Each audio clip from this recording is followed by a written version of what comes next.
Okay, start.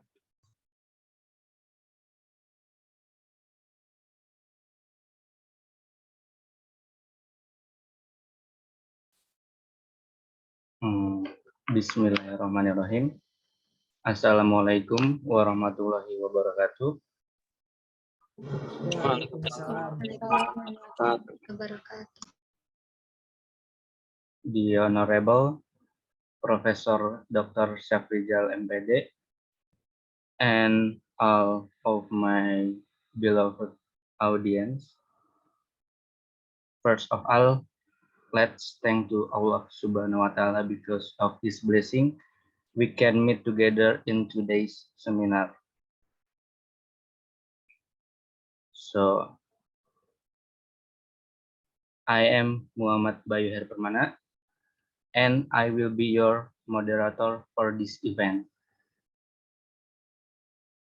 So, without further ado, I will invite the chair of the course to bring his welcoming speech. To Eka, time is yours.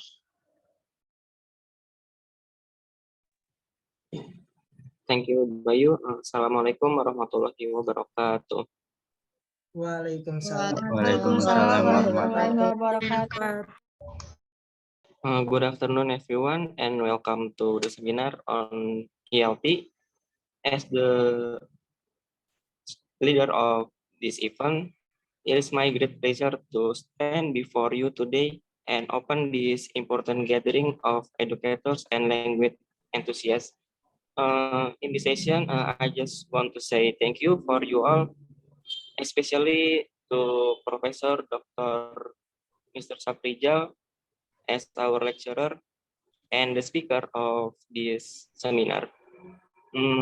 Hopefully, this seminar have a benefit for us, so we can use it in the future. Maybe that's all from me. Assalamualaikum warahmatullahi wabarakatuh. Waalaikumsalam warahmatullahi wabarakatuh. Waalaikumsalam warahmatullahi wabarakatuh. Thanks, Eka. So, thank you for planning this seminar for us. And now, we have a lineup of speakers who will be sharing their uh, their research about English language teaching. But before that, we have also our keynote speaker by our beloved lecturer, Professor Dr. Syafrizal. So, without further ado, I would like to invite Professor Dr. Syafrizal to bring his speech. Time is yours, sir.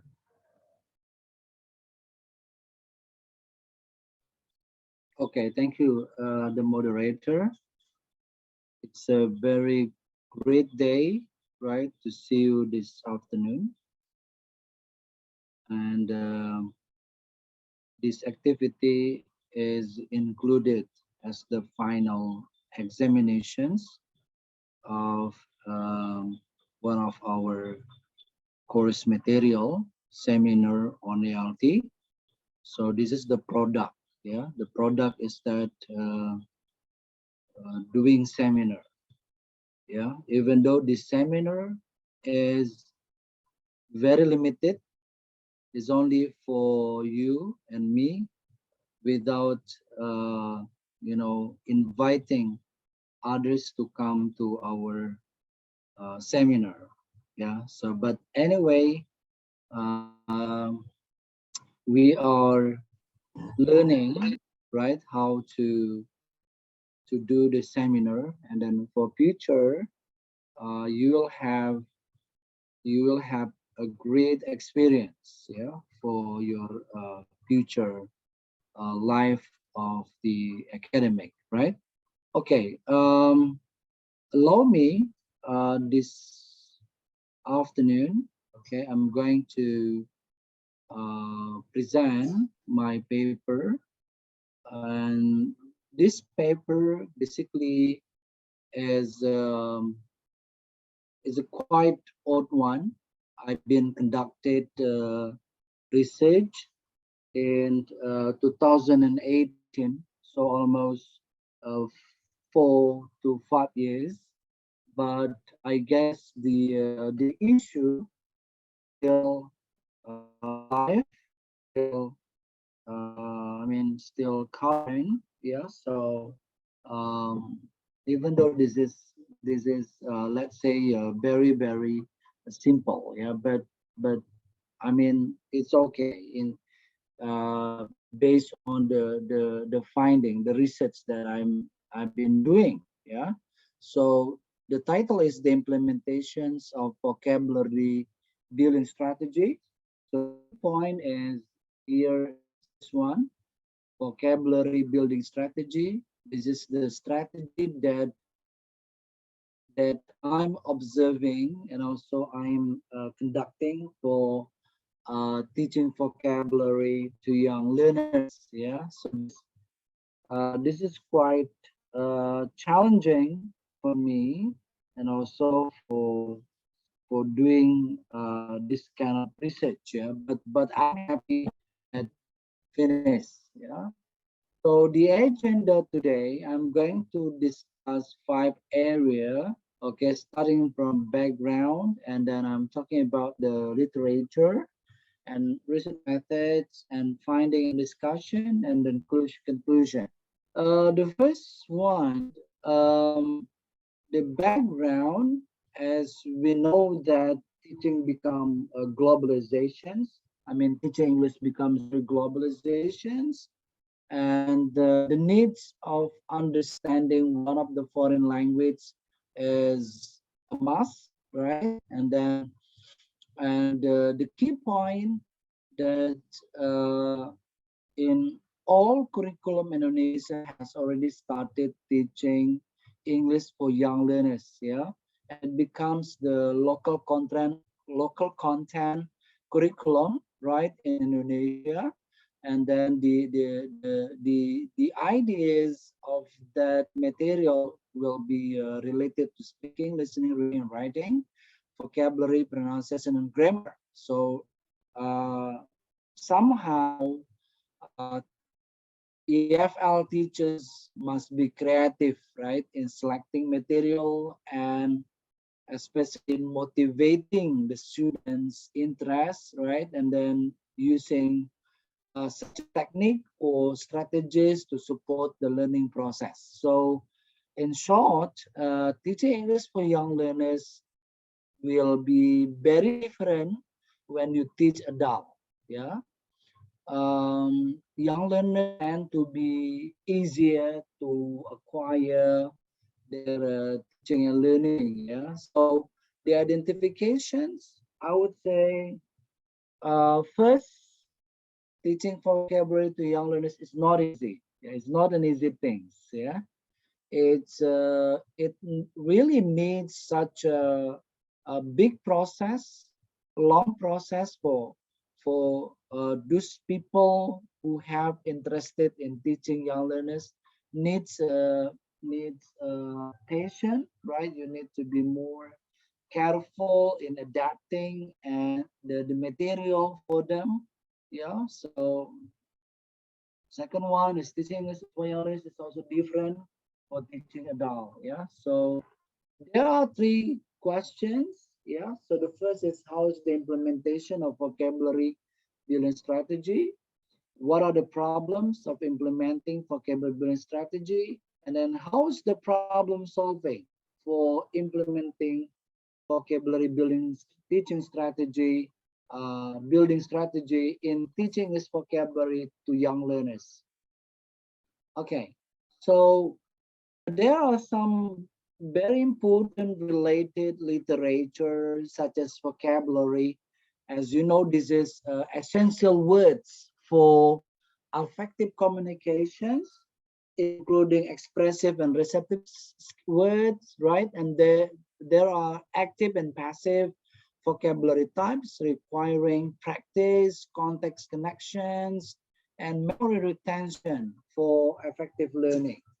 And teaching strategies basically is the strategy that you put forward when you are teaching.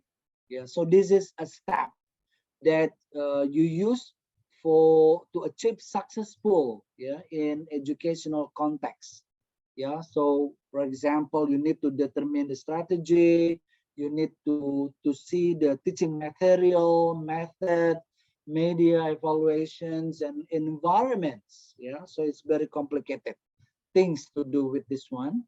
And then young learners is only 7 to 15, and they are very dynamic, enthusiastic, lively English language student, and they are very different from adult.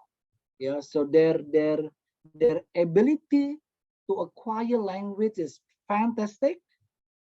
They can imitate exactly what you say.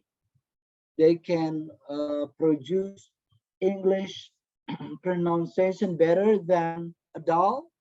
Yeah, and especially to acquire vocabularies. Yeah, even though this is only some area of vocabulary. And then teaches vocabulary strategies, the importance of planning vocabulary components for effective learning, control high frequency words, and addressing difficulties in vocabulary sequencing. Okay, so the research type, I'm using descriptive qualitative research. This is quite clear enough. I'm focusing on the use of vocabulary building strategy, taught by Teachers Day.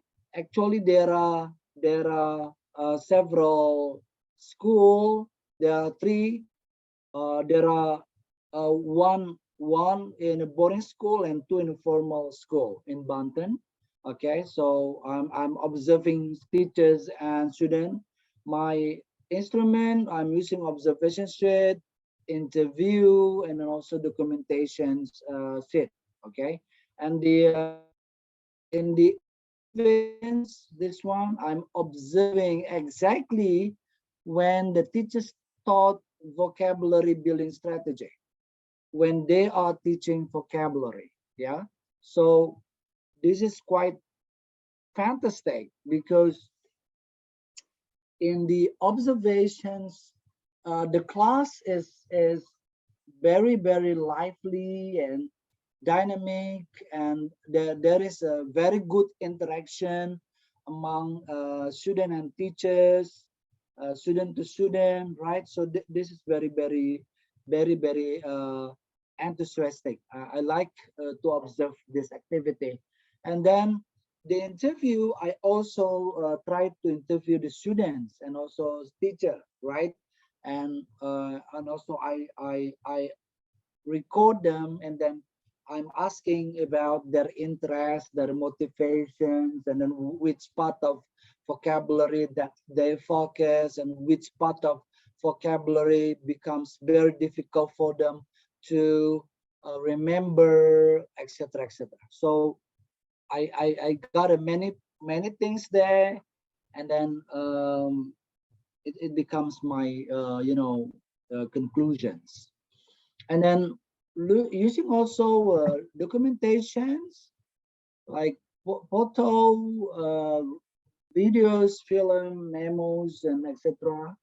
Research data analysis, using descriptive methods, right? And then finding.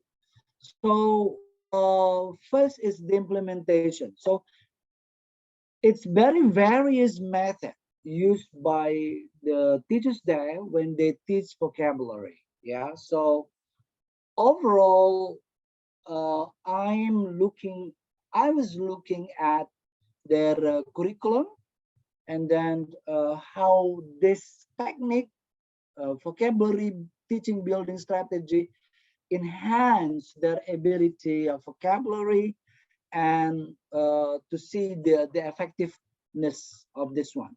So I found that there are several things that they are using for the strategy, such as picture.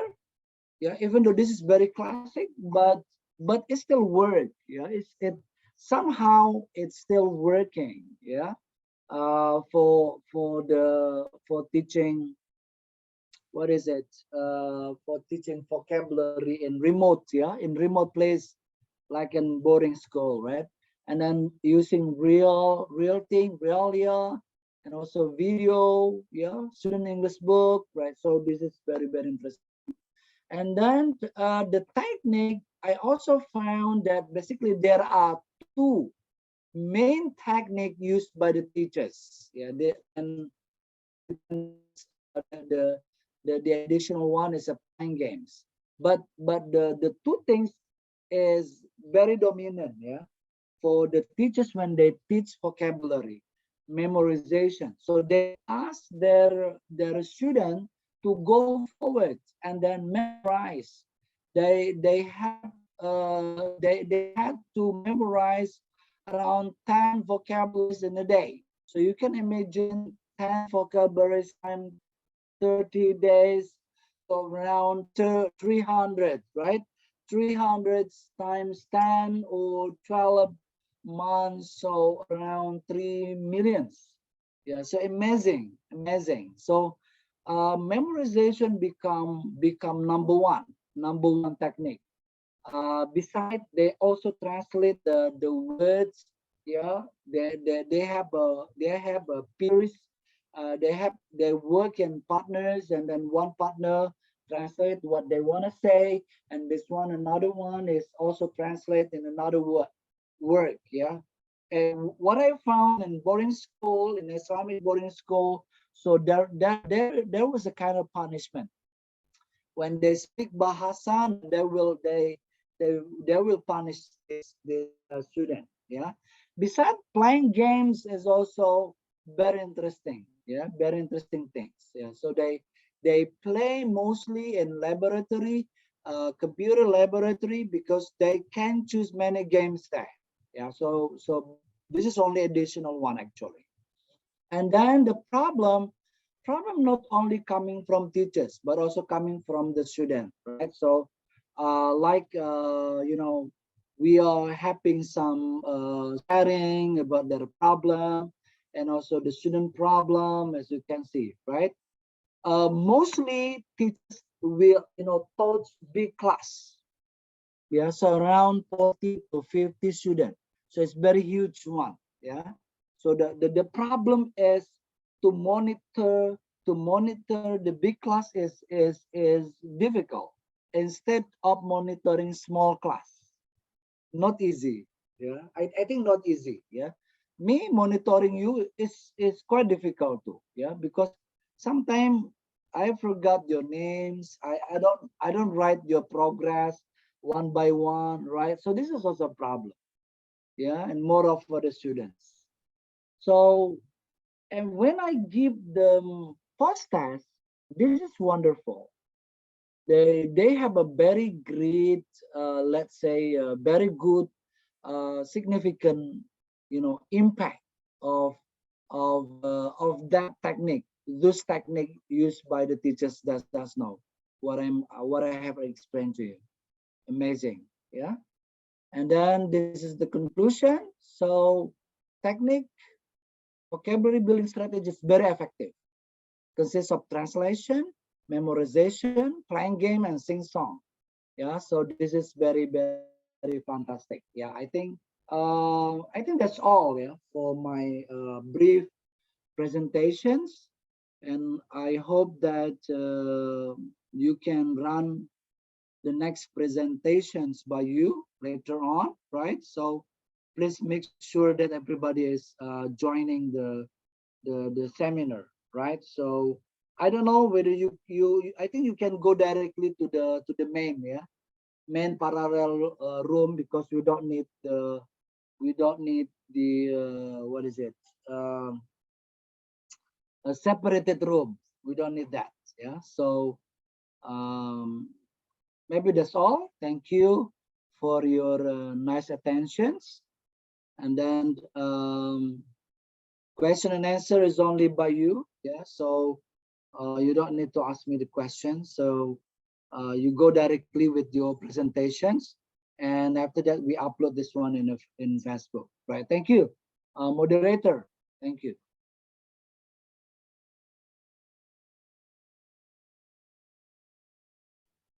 Okay. Thank you to Professor Dr. Safrizal uh, for that enlightening speech on English language teaching about the implementation of vocabulary building strategy in teaching English vocabulary to young learners. So your insights have set the tone for the discussion ahead in our seminar today. And now it's time to move on to the presentation of the 10 selected papers. And uh, for the other audience, please join the breakout room, except the 10 selected test center. Yeah.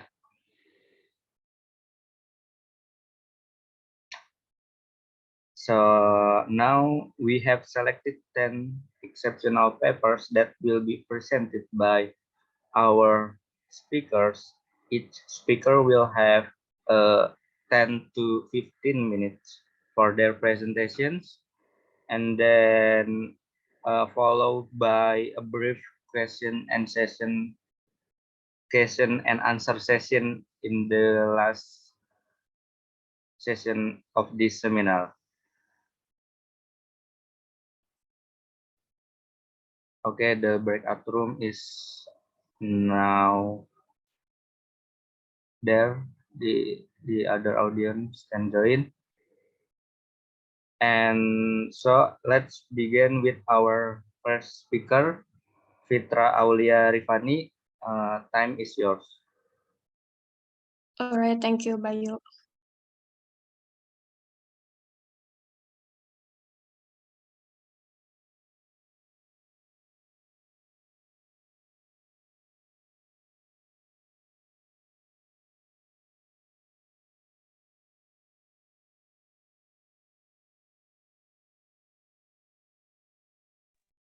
All right, Assalamualaikum warahmatullahi wabarakatuh.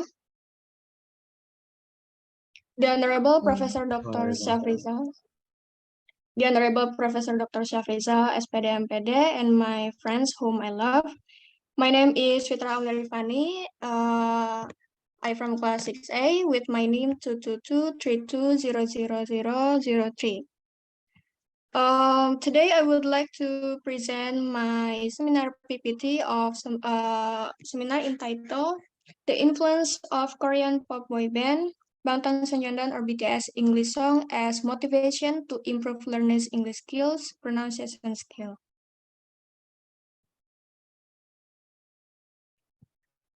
Okay, next, the table of content of my presentation today. There is the background of a study, research problem and objective of the study, framework of thinking, research methodology, results and discussion, and the last is conclusion. The background of the study here.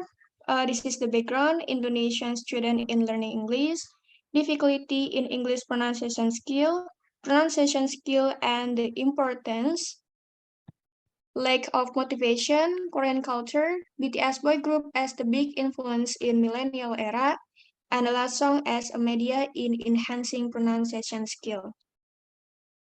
As we know, Indonesian students have learned English since they study in elementary school, junior high school, senior high school, even in university level.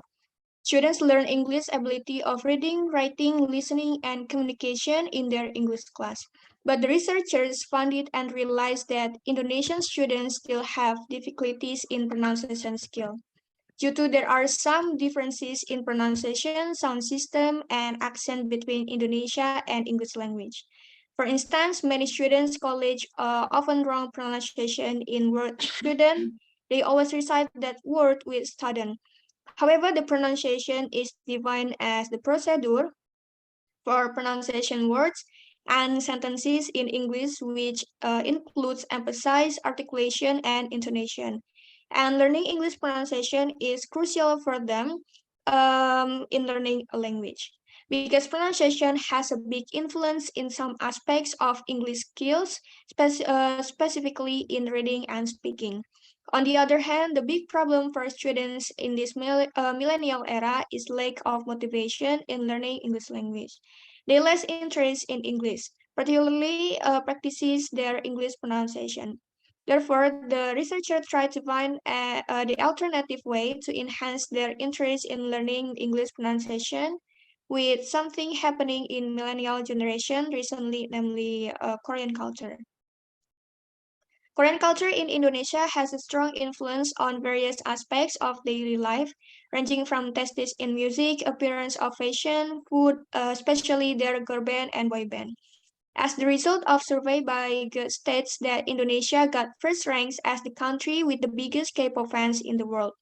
So that the researchers decide to choose BTS boy group as the successful and popular boy band in the world because this boy band also has the biggest fandom right now with its songs that are gender neutral and with English lyrics and a huge number of fans.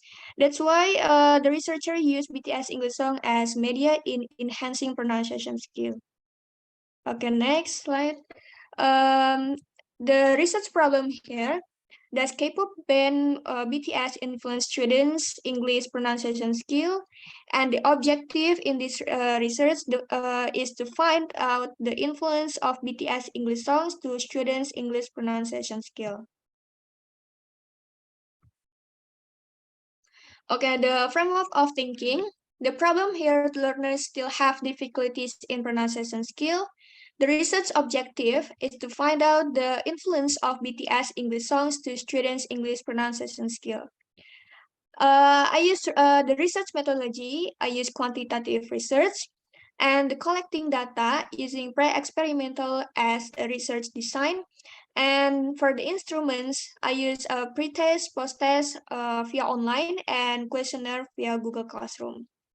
The population, college students of Sultan Ageng Tirtayasa University, and the sample is 15 college students from several departments in Sultan Ageng Tirtayasa University. The data analysis, I use descriptive analysis such as individual score or scoring rubric, mean, mode, percentage, frequency, and range. The research hypothesis testing, here I use per sample t-test in the form of per sample statistics, per samples correlations, per samples t-test, and per samples effect size. And the last results, discussion, and conclusion. Okay, next, the research methodology. In the study, I use an experimental research form with a pre-experimental design. Pre-experimental design is a design that includes only one group or class that is given pre and post-test. Sugiono 2014. In the study, the researchers use one group pre-test, post-test design in which the researcher designed a sample group of Sultan Ageng Tirtayasa University students by being given an initial test that is pre-test, then students were given certain treatment, namely by giving the audio of the BTS song Permission to Dance as the guidance to improve their English pronunciation. After that, measurements were taken on the sample group of students by giving a final test or post-test. The previous study, a study was conducted by Asmaradani 2018. The study's findings demonstrate that song as a form of media that can be employed for teaching and learning pronunciation have been proven can improve learners' English pronunciation skills significantly. Besides, the use of song in learning English can enhance learners' vocabulary, interest, motivation, and self-confidence. All right, so here are the results of my research. The total of pre-test is 1079 and the mean score is 71.93. It shows low pronunciation ability because several subjects still less in pronunciation, accuracy, intonation, and fluency. And for the total of post-test, 1,274 and the mean score 84.93. It shows that it improved because subject has shows the improvement of pronunciation, accuracy, intonation, and fluency. It can see also from the pair sample statistics results. The mean score of post-test after giving treatment to students by listening to the song Permission to Dance is greater than before. This means that there's an increase in the results of students' English pronunciation skills after applying the process of listening to the BTS English song Permission to Dance. And also, I use the questionnaire. Um, you can see it shows 76.9% are strongly agree, and 23.1% are agree. It significantly improved. It proved that BTS English song significantly can improve college students' English pronunciation skill. All right, next, I have the table of pair samples correlations. The results of the pair samples correlation test show that the significant result is 0.001. It means the score is smaller than 0.05 as the basis for decision making in the correlation test because the significance results are 0.001 smaller than 0.05. The indication is that there is a significant relationship between the pre-test and post-test. Okay, next, the discussion. Based on the results of the hypothesis testing conducted by the researchers in this study, it was proven that there was a significant increase in the results of students' English pronunciation abilities after listening to the BTS English song compared to before listening to the BTS English song Permission to Dance. The results of this study support the results of research from Asmaradani 2018 shows that song as one of media that can be used for teaching and learning pronunciation have been proven can improve learners' English pronunciation skills significantly. Besides, the use of song in learning English can enhance learners' vocabulary, interest, motivation, and self-confidence. In addition, from the questionnaires result prove that BTS English song Permission to Dance have a big influence to students' college to improve English pronunciation skill and also can be used as motivation and media English language learning. So we got to the conclusion. Based on the results of my research and discussion above, it shows that the Korean pop boy band BTS English song Permission to Dance has a significant influence on students' English pronunciation skills. This is indicated by the results of the pair samples test. It is known that the score or value of C to tell is 0.001 means 0.001 is smaller than 0.05. It means there is a real or significant difference between the students' English pronunciation results before and after listening to the BTS English song Permission to Dance. In other words, the null hypothesis or HO in this study was rejected, and the alternative hypothesis or HA was accepted where there was a significant difference between the pre-test and post-test. Besides that, it proves that BTS English song Permission to Dance have a big influence to students' college to improve their English pronunciation skill and also can be used as a motivation and media English language learning. So that's all my seminar presentation. We can continue to the next presenter. Thank you.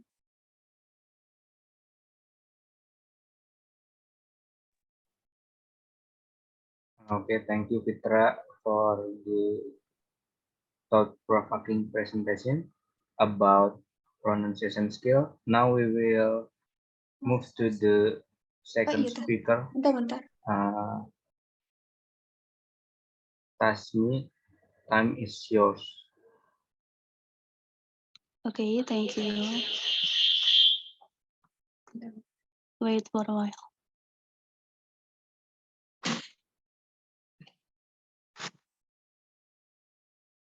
Bisa nggak?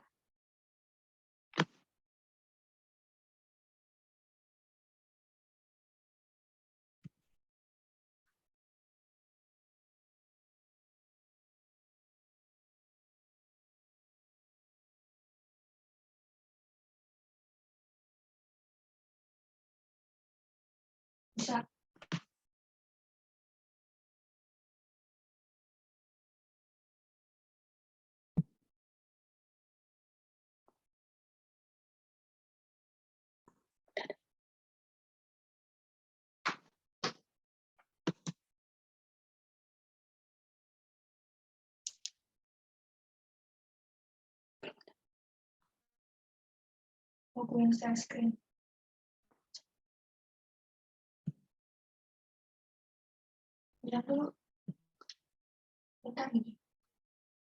wait for a while. There is a problem in my laptop.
Bismillahirrahmanirrahim. Assalamualaikum warahmatullahi wabarakatuh.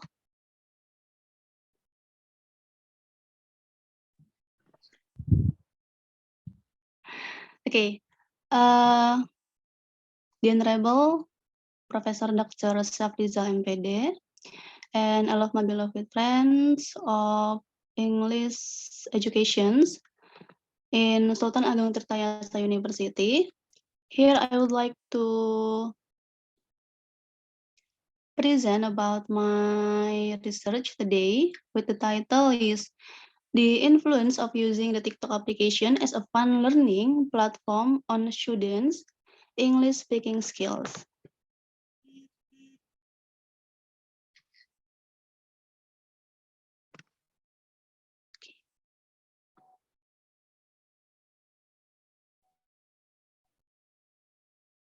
Okay.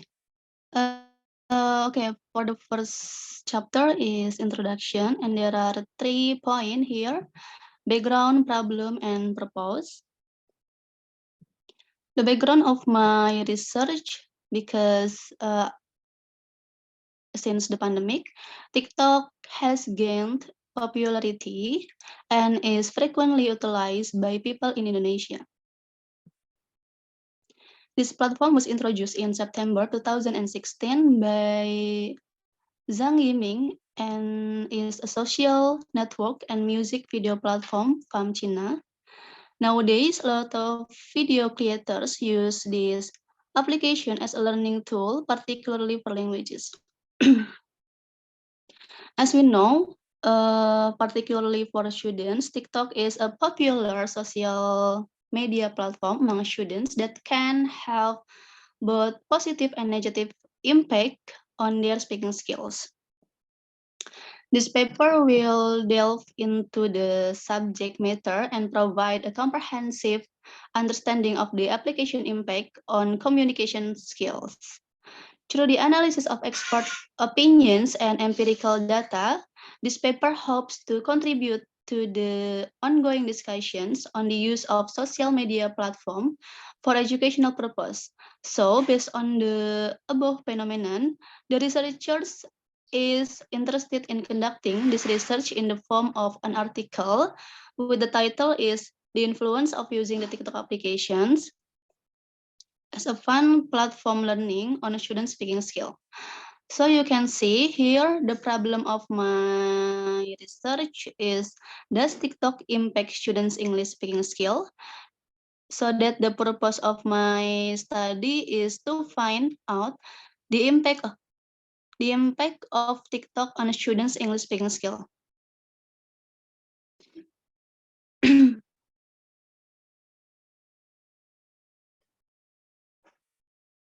Okay, next.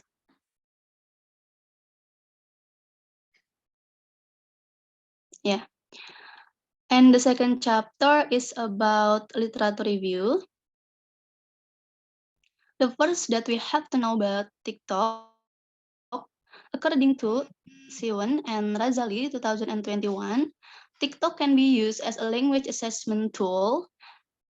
TikTok can be used by teachers to evaluate their pupils' learning results. Additionally, TikTok can be utilized to encourage students to study expressive languages with the aim of improving their speaking skills. The social media platform can be useful instrument for boosting English foreign language students' motivation for learning as well as their English language proficiency. That's opinion based on Sharma 2019. And then according to Gupta and Basir 2018, social media serve for main goals. They are entertainment, socializations, information, and the last is educations. And the second is about speaking skill. According to Kenny, 1998, in KAI 2006, speaking is the process of creating and exchanging meaning via the use of verbal and nonverbal symbols during the teaching and learning process. Speech is being taught with various issues. Hoofs claims that there are various classifications of speaking English ability, including accent, grammar, vocabulary, fluency, and the last is comprehension. Okay, next.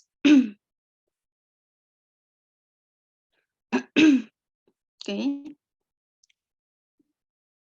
No, wait. Previous. Okay, sorry for the last point is the relation between speaking skill and TikTok applications. A study by Liu and Lee 2021 found that using TikTok for language learning promotes spontaneous speaking practice and enhance speaking fluency. TikTok also provides opportunities for social interactions and authentic language use, which are crucial for developing speaking skills. Despite the potential benefits of using TikTok as a fun platform for learning speaking skills, there are challenges and limitations that need to be considered. For instance, the authenticity and accuracy of language input on TikTok may vary, and students may be exposed to non-standard language or inaccurate pronunciations. Okay, next slide. Okay, this is still about literature review. There is frame of thinking. You can see the structure here. There is result, TikTok application, speaking skill, learning media technology, and then English learning. The idea of the problem in this study is due to social media phenomenon that arise among students. It will be very fascinating to investigate the relationship between TikTok as a social media platform and language learning. Modern education requires teachers to become more technologically literate in order to prevent students from becoming disenchanted with traditional teaching methods. And then there is research hypothesis. There are two hypotheses from me as the researcher. The first is there is no effect of using the TikTok applications as a fun platform on speaking skills in the 6th semester students majoring in English at Untertal. And the second hypothesis, there is an effect of using the TikTok application as a fun platform on speaking skills in 6th semester students majoring in English at Unterta. Okay, next. Okay, the third chapter is methodology. In this study, I use quantitative descriptive research, and the type of this research known as pre-experimental approach. And The data technique that I use in this research is using questionnaire. This study used a questionnaire instrument consisting of 7 multiple choices and 1 essay. And then the population, there are 18 students from semester 6 at Sultan Ageng Tirtayasa University. They are consist of 6 females and 12 females. And then the data analysis in this research, the researchers employed descriptive analysis techniques, and data analysis involves processing and interpreting numerical data to provide a comprehensive description and understanding of the phenomenon under study.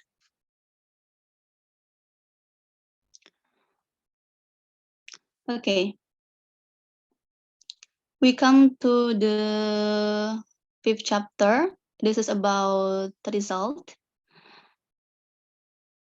Okay, there are 8 questions in this questionnaire. The first question is, are you a TikTok application users? From there are 2 choices, yes or no. And then the frequency I got is 18 students say yes, so that the percentage is 100%. And then the second question, no. The second question is, what do you use the TikTok application for? There are 4 choices that I use in the second questions. The first is entertainment, with the frequency that I got in this study is 4, so that the percentage is 22.2%. And then the second, getting informations, the frequency is 2, and the percentage 11.1%. And the third choice is learning, the frequency is 0, and then the percentage is 66.7%. Okay, next. Okay, and then the third question is, do you know that there are many English content creators on TikTok? There are 17 participants say yes, and there are 1 person say no. It means there are 94.4% and then 5.6%. And then the total is 100%. And then the fourth questions is, do you think TikTok is useful for speaking skill? You can see in this data, the data who say yes is 14 participants. It means there are 77.8%, and then 4 persons say no, so that the percentage is 22.2%. Next. Okay, this is the 5th questions. Have you ever seen someone doing hashtag speaking challenge on the TikTok? This challenge actually has been popular in some period before. So that's why I ask these questions to know about their knowledge in the TikTok applications. And then there are 18% who choose yes. It means the percentage is the percentage is 100%. And then the 6 questions, do you feel your pronunciations and speaking skills are better after using the TikTok applications? Here is the answer. The first is yes, with the frequency 7%, and then the percentage is 38.9%. And then who choose a little bit, there are 11 people with the percentage 61.1%. And then the last choice is no. There is no person who choose this. It means the percentage is 0.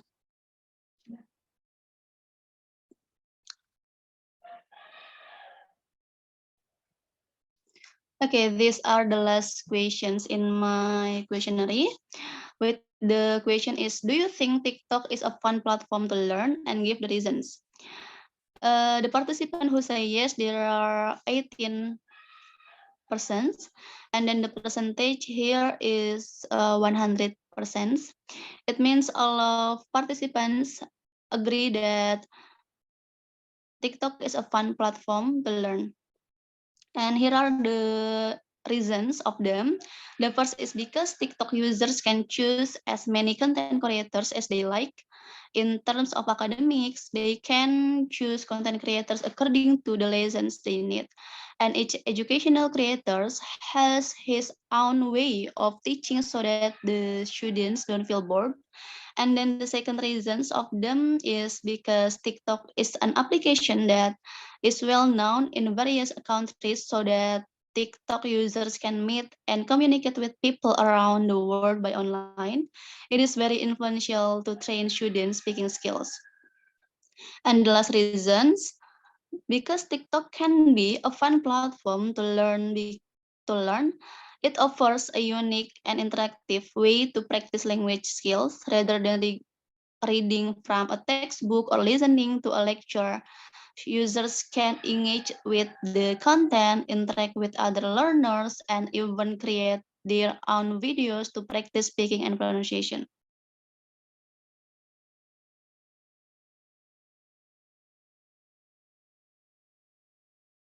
Okay, and then this is the last questions. With the essay format, what are the difficulties did you face when using the TikTok application to learn speaking and pronunciations? Based on the survey data that has been collected and analyzed by researchers, the following are some of the difficulties faced by TikTok users. The first is because of many variety of accents and slang used by different TikTok creators. And the second is there is no feedback or corrections so that the users will not know the mistake when trying to speak or pronounce the words. And the third reasons, the knowledge or information provided by the creators cannot be ascertained as a trusted or reliable source. And the last reasons, TikTok users face more difficulties in the application system itself, such as requiring a large quota or poor connections.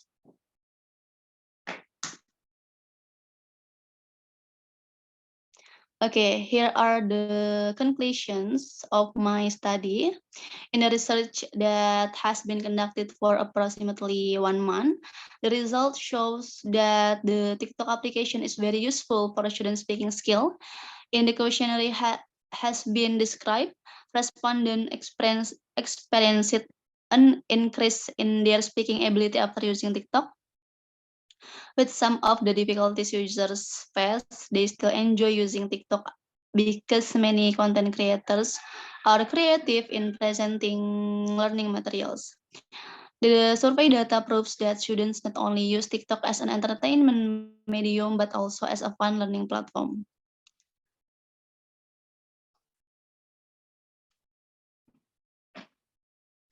Yeah, that's all of the report of my research today.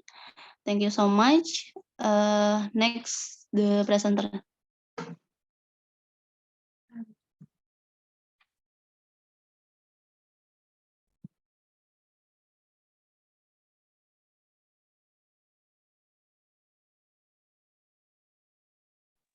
Okay, thank you, Tasmi, for presenting your paper. Now we move on to the third presenter. She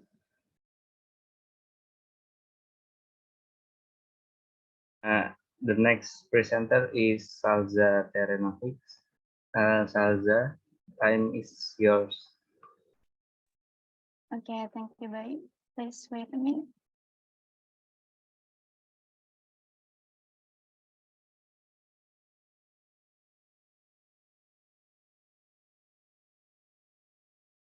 Okay. Assalamualaikum warahmatullahi wabarakatuh. The Honorable Professor Dr. Syafrizal MPD and all of the participants in the seminar.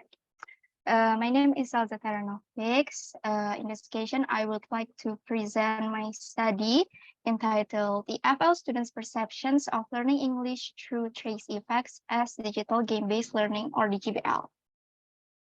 Now let's move to the discussion.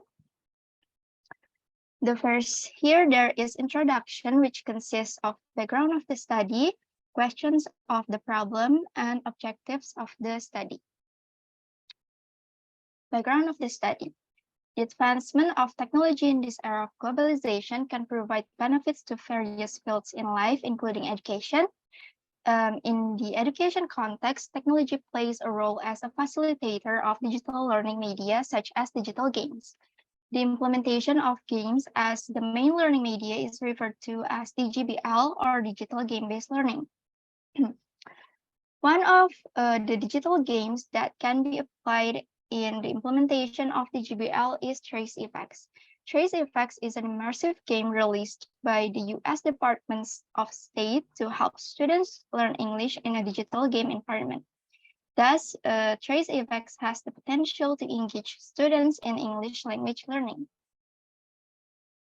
And then there are two questions of the problem in my study. The first question is, what are the students' perceptions of learning English through Trace Effects as DGBL in terms of benefits perceived and challenges faced by them?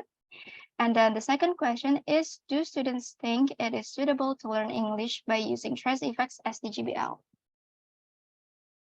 And then objectives of the study. The first objective is to find out the students' perceptions of learning English through Trace Effects as DGBL in terms of benefits perceived and challenges faced by them. And then the second objective is to find out the suitability of learning English by using Trace Effects as DGBL. And then here are some of the literature reviews that I use for my study. The first is the FL Students. According to Gebhardt, English as a foreign language is defined as the study of English by the individuals who live in areas where English is not the first language. And then TEFL. TEFL entails teaching English to individuals whose native language is not English and who reside in nations where English is not the dominant language. And then perception, according to Suranto, perception is defined as an individual process in understanding contact or relationship with the world around them. Learning media, according to Nasution, learning media is a teaching aid that supports the use of teaching methods employed by teachers. Digital games, according to McGonigal, digital games are interactive systems that have rules, goals, and feedback, and that provide an experience of a world or situation that is different from our own. And then DGBL, or digital game-based learning, according to Tangkui and Keong, DGBL is a learning method that employs digital game technology, which has a cognitive learning element in it, as a learning media. And then the last is Trace Effects. According to Bukowski, Trace Effects is an immersive game released by the US Department of State to help students learn English in a digital game environment. And then these are some of the previous studies that I use. The first is a true experimental quantitative study conducted by Panges to investigate the influence of trace effects on students' listening skills. The sample of the study was the 11th grade students of Al Mubarak Senior High School. The result of the study showed that trace effects can significantly influence students' listening skill. Another study conducted by Khidir and Wali used a mixed method approach to investigate the effects of playing trace effects on improving universities' students' linguistic competence. The sample of the study was the second-year EFL students at Salahuddin Erbil University. The results showed that playing trace effects was effective in creating an engaging atmosphere, improving technological skills, increasing learning motivation, promoting self-independent learning, and also understanding American culture. Furthermore, Acero and Gabriela conducted a quantitative study to investigate the effectiveness of trace effects as a didactic tool for vocabulary mastery in an EFL classroom. The sample of this study was the 11th grade of San Jose de Calasan Senior High School. The result of the study showed that trace effects significantly improved the students' vocabulary mastery. So the use of trace effects in EFL classrooms has been investigated through various studies, which have demonstrated its effectiveness in improving English skills. As such, trace effects can be a valuable tool for EFL teachers seeking to engage and motivate their students while also improving their language learning outcomes. And then the next is methodology. Qualitative research with descriptive method was employed for the study as the research design. And then 20 students from the 6th semester in Sultan Ageng Tirtayasa University was participate for the study. The participants were selected based on several characteristics.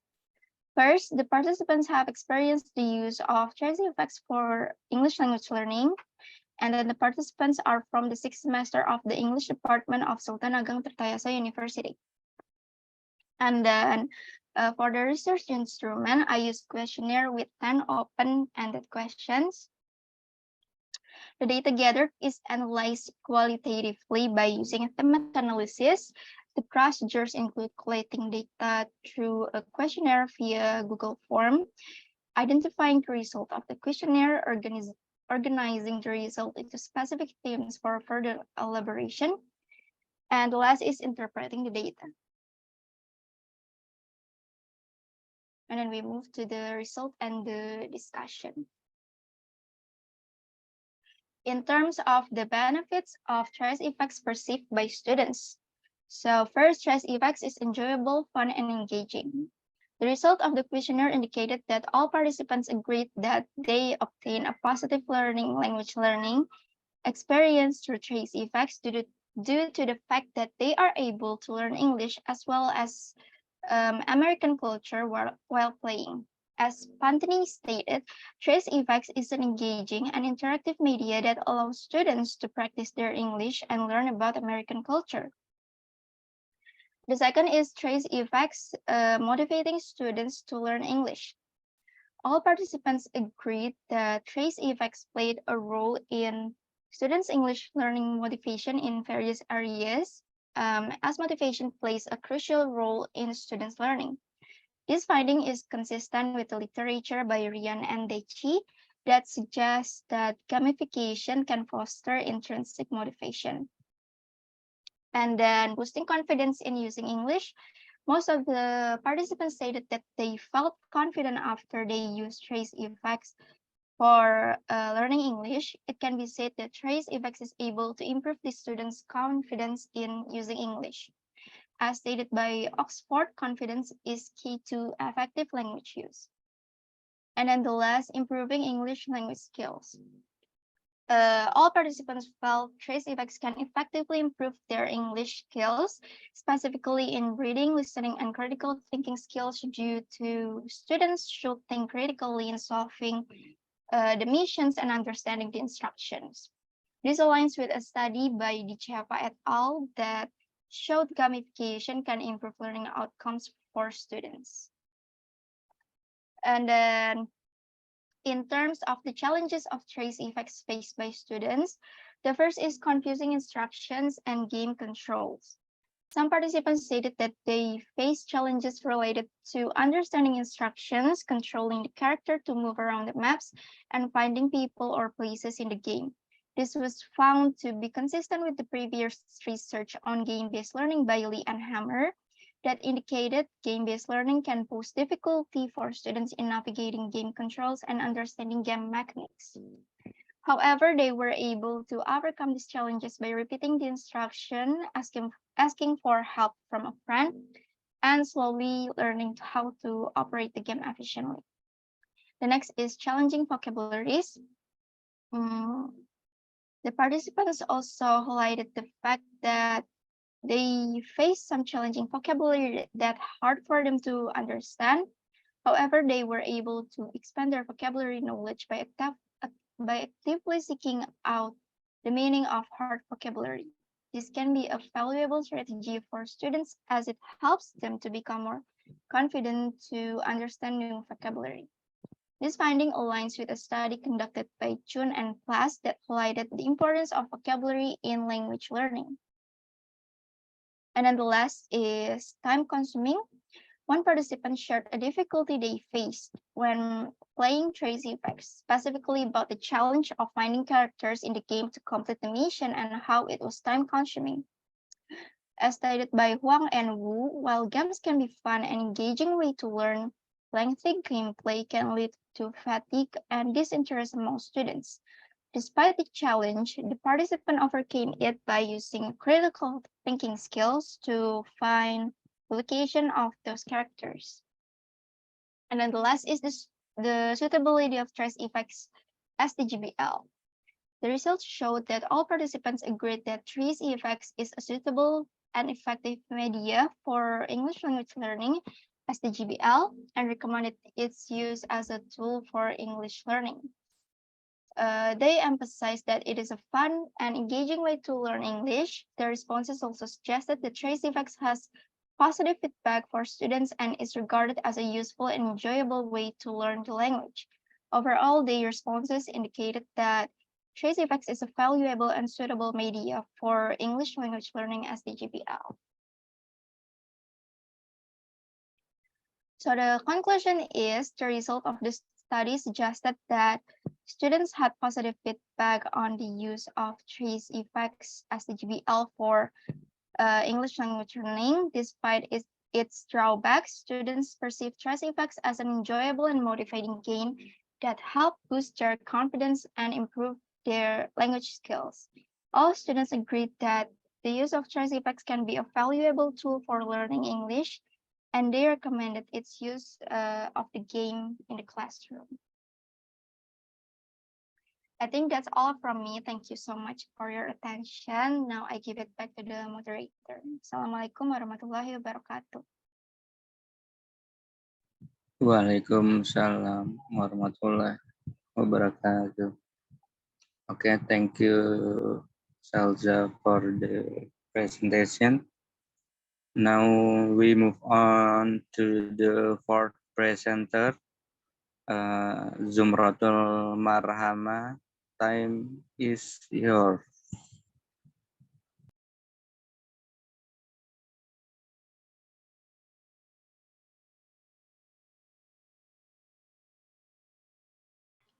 Okay, am I audible? Ya, Assalamualaikum Yes, warahmatullahi Zoom. wabarakatuh. Waalaikumsalam warahmatullahi wabarakatuh.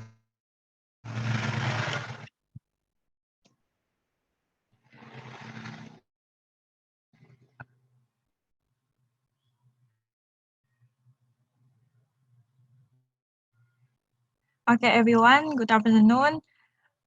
First of all, I'm so sorry because I cannot open my camera because my signal. I would like to present my research paper with entitled An Analysis, the Influence of the Mother Tongue on Students' Performance in Learning English.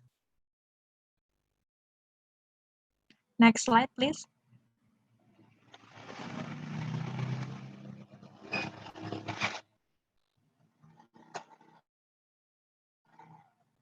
Okay, here are the table of content. The first one is introduction, and then literature review, methodology, result and discussion, and the last is conclusion.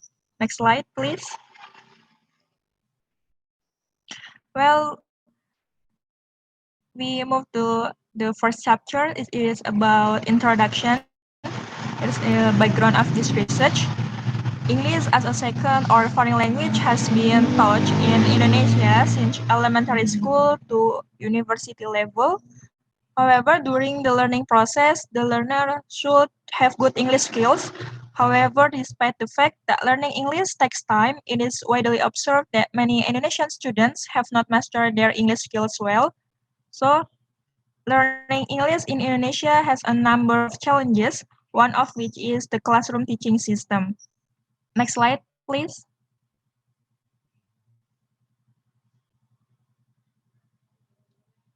And then here are the following questions are the focus of the research problem.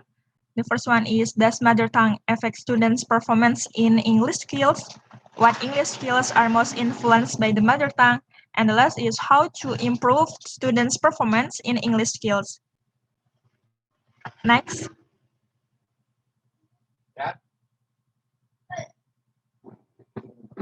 And then here are the objectives of this research.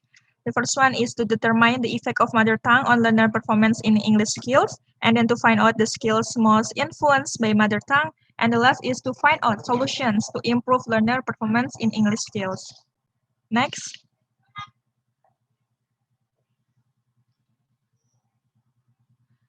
Well, we continue to the second chapter. It is about literature review. The first one is about mother tongue. The term mother tongue refers to a personal native language, that is a language learned from birth. According to Ruhenda in 2013, using the mother tongue as a tool for language acquisitions can help children with language, cognitive, and emotional development. Furthermore, using a children's mother tongue can promote communication in the home and at school, encourage learning abilities, and maximize early cognitive development, according to Utami in 2018. And then English as a foreign language or a second language. In general, as we know, English as a global language is used to communications in various major countries around the world. However, in Indonesia, English is considered as foreign language and also called a target language that has been taught by the teacher in school in today's Indonesian curriculum, according to Sundari in 2017. And then about students' performance. Students' performance is a key feature in education, including learning a foreign language. According to Chomsky in Newbie 2011, performance is defined as the actual use of language in concrete situations. Meanwhile, language competence is the speaker here's knowledge of his language. So the success and ability of students in such as TOEFL or IELTS, government as a national measures that every student must pass in national examination. Next slide, please.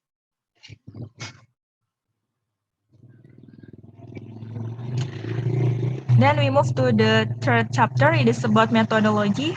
In this research, I use quantitative and qualitative descriptive methodology. This is because for this study, the individual was observed in a setting that was as natural as possible. According to Tasakori in 2003, stated that combining approaches from different research traditions give the researchers a unique opportunity to investigate a topic in depth and better comprehend its complexities. So, as a result, a mixed technique is ideal for this study since it attempts to explore the natural function of using mother tongue while learning English. And then the subject were 26 students undergraduates majoring in English at Tan Ageng Titayaza University. The subject is approximately 20 years old. The subjects were chosen based on basic criteria such as their ability to speak more than one language or bilingual and their mother tongue, which includes Sundanese, Javanese, and Indonesian. So in the study, the researcher used questionnaires and observation as instruments to collect the data. Next slide, please. We move to the fourth chapter. It is about result and discussion. The first one is close-ended questionnaire. The first sections of the questionnaire is concerned with the respondents' background, which probably influenced their performance in English class. So as we see in the table above, the subject levels of English or language performance is on average B1 until B2 or intermediate level. So therefore, the subject has been quite high level in English, or can be concluded that many of them have good English performance.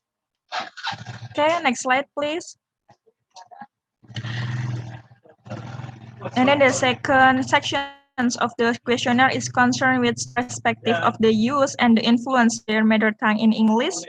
The researcher made several questions regarding the use of Indonesian as their mother tongue in their English learning experiences. So as we see in the table, so some students in question, does mother tongue influence performance in English? So, some students who are 5 respondents indicating that their mother tongue does not influence English performance. However, most of them believe that using their mother tongue can influence their performance in English. And then in the second question, which skills are most influenced by the mother tongue? From the table solves, mostly students choose speaking as skills that are most influenced by their mother tongue. It is due to have there being many elements such as pronunciations, accent, even grammar. And then while 4 of respondents choose listening skill, and there is only 1 respondent who choose reading and writing skill. And then according to the 2013 curriculum, the teacher become a facilitator for students in strengthening their speaking skills. The teacher will discuss some of the subject before assigning homework from the textbook in accordance with the curriculum. For speaking subjects, the teacher frequently assigns several themes to the students and then asks them to talk in English. Therefore, how the teacher uses language in class can determine the ability of students' capacity to communicate in class, whether in their native language or English. Next slide, please. So, in addition, the last section use a 5-point like scale, which consists of strongly agree, neutral, disagree, and agreeable. And then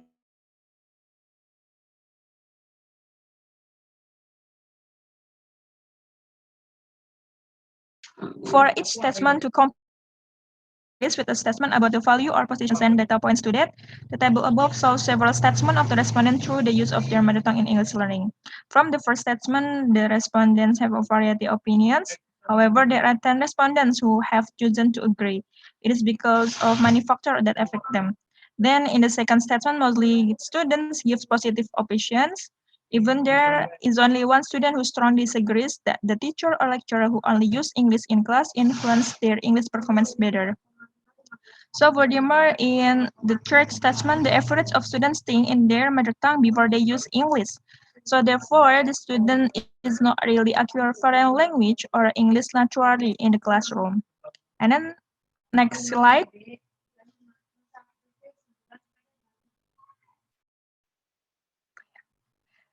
So anybody is open-ended questionnaire.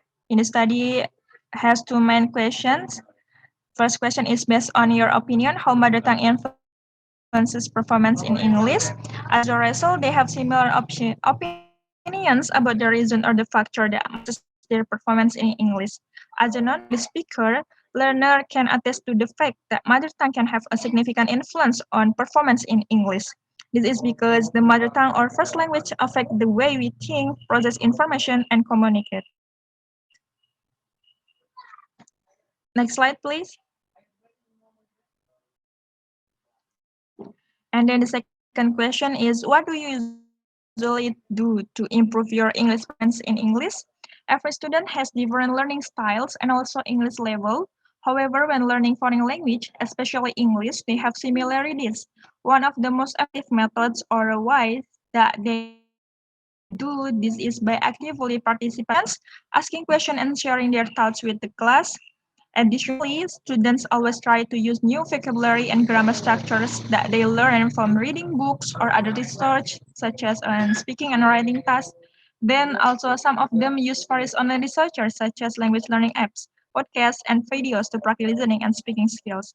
Therefore, it can allow students to improve English performance in class. Next slide, please.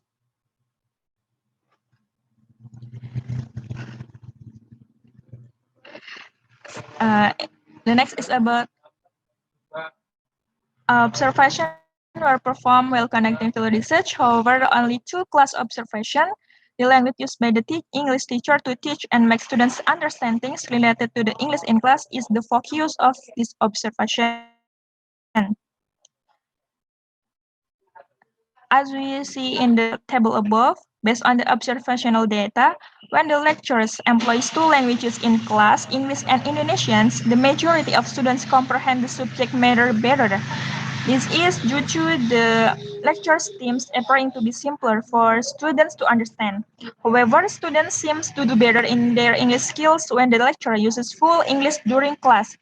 Thus, there are negative and positive transfer of using the mother tongue in English classes. Positive is the transfer of skills or parts of the first language that facilitate learning of the second or target language. Conversely, a transference command or negative inference is a transfer of skills that impact learning or have a negative impact on the skills command in the second or target language. So therefore, the use of language in the classroom by the teacher is really affects students' achievement in their English ability. Next slide.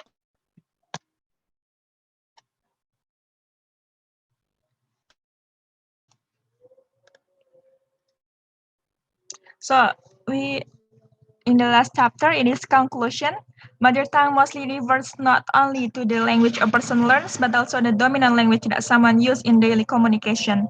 Then the result shows that the mother tongue influence with foreign or second language learning in class, the most influence is speaking skills. This is due to the many components of speaking, such as pronunciations, accents, and even grammar. Therefore, students need to improve their English skills outside of class and use English more if they want to further improve their English performances, including listening to podcasts or YouTube, practicing speaking with native English speakers, and reading lots of books to increase vocabulary or learn grammar.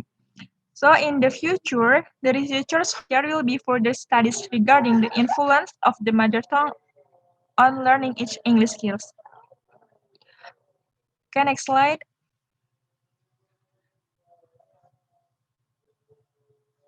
Okay, everyone, that's all for my presentation about my research paper.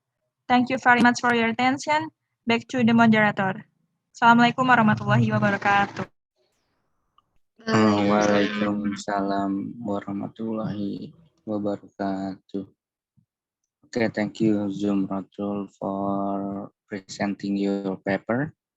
And now we will have a break for Maghrib. We will have 30 minutes break, so please come back, but do not leave this Zoom meeting. Please come back at 8:20 a.m. Okay, thank you. Yeah.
Check. Uh, am I audible?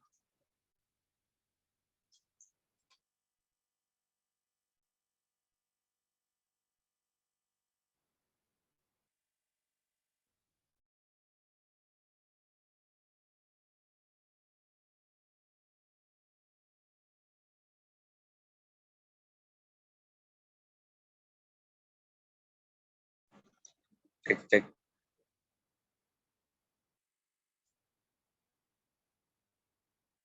Tuh, dua, tiga.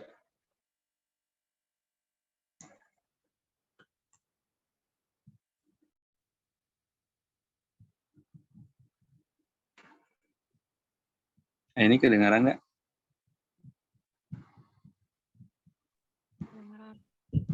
Dengan baik. Oke.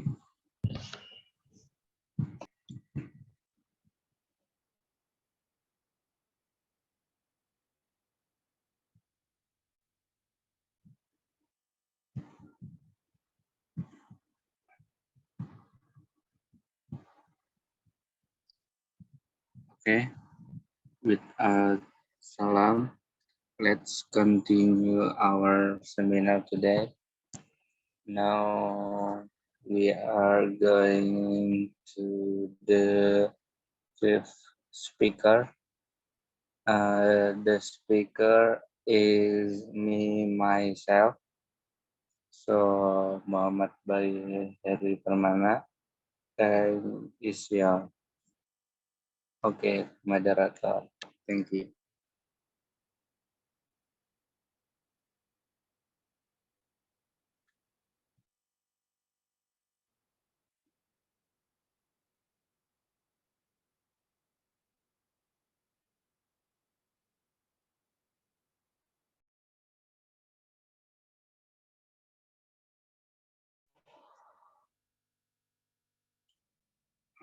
Bismillahirrahmanirrahim. Assalamualaikum warahmatullahi wabarakatuh. Waalaikumsalam. The Honorable Professor Dr. Safrizal MPD as the lecturer of seminar on English language teaching. Here I am, Muhammad Bayu Heri Permana from class 6A. I am going to present my research paper about engaging students extensive reading activity using Let's Read Asia in EFL classroom. Next slide, please.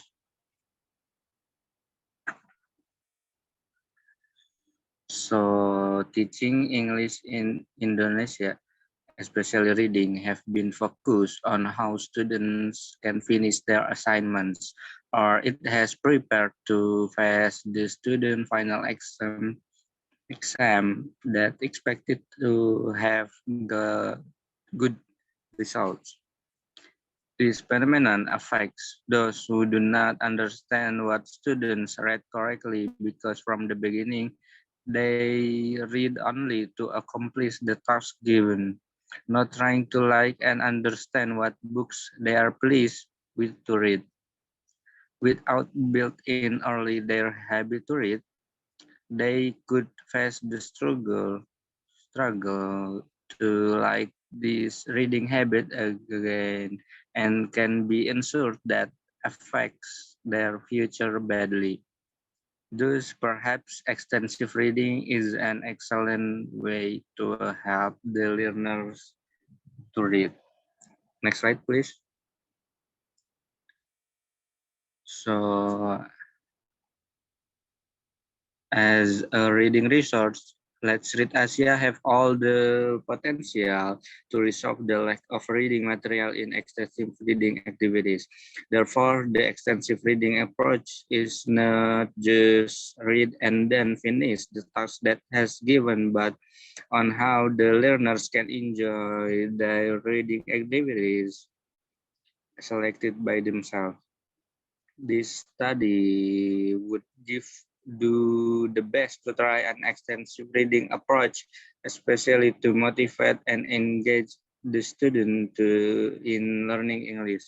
This will be important to know how the process of extensive reading activity through Let's Read Asia in AFL classroom and investigate the responses and opinions of the students about extensive reading activities through Let's Read Asia. Next slide, please. So the questions of the problem of the research is, the first one is, what are the students' responses on using Let's Read Asia in their extensive reading activity?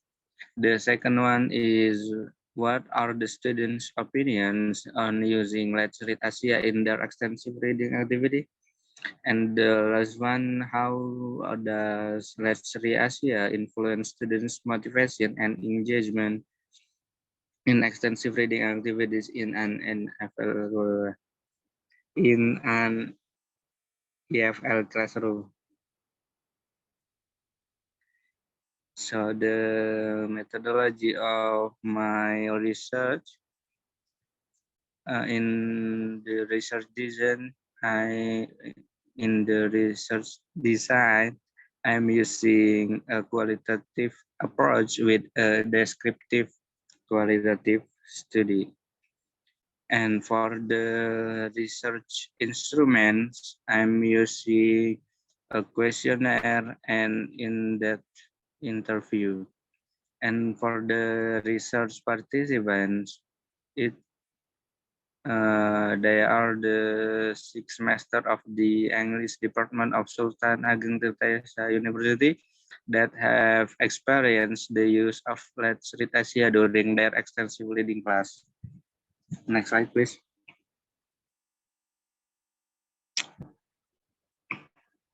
So the literature review of my research, the first one is about TFL. TFL has been found to have a positive impact on students' academic and personal development, including their critical thinking skills, creativity, and cross-cultural awareness by Richards and Rogers in 2014. And EFL Classroom is an inclusive environment that values and respects the diversity of students' cultural backgrounds and encourage intercultural communication. And the third one is about ICT in teaching. A diverse set of technological tools and resources used in to communicate and to create, disseminate, store, and manage information according to UNESCO. Next slide, please. The next one is about extensive reading, that it can lead to significant improvements in reading comprehension, with learners showing greater gains in both literal and inferential comprehension than those who did not engage in extensive reading activities. And teaching extensive reading, there is a need for teachers to carefully select reading materials that are relevant and interesting to learners, and to provide support and guidance as needed. And the last one about Let's Read Asia. It is an effective way to promote reading skills, literacy among students in Asia. It is also an access to high quality materials that aligns with best practice in promoting literacy and education. Next slide, please. So the result of my paper is that Let's Read Asia incorporate, motivate, boost, assessing, and improving, and habituate students to read. The explanation is on the next slide, please.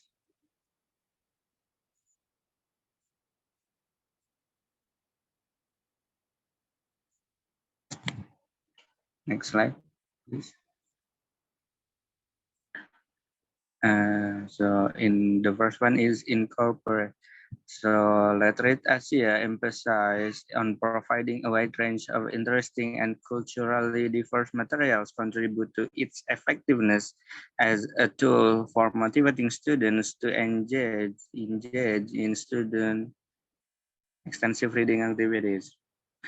It related to a study by Liu Cheng and Chen in 2020, which found that offering a variety of reading materials and genres can enhance learners' interest and enjoyment in the reading experience, as well as significantly improve learners' engagement and motivation in online reading activities. Next one, please.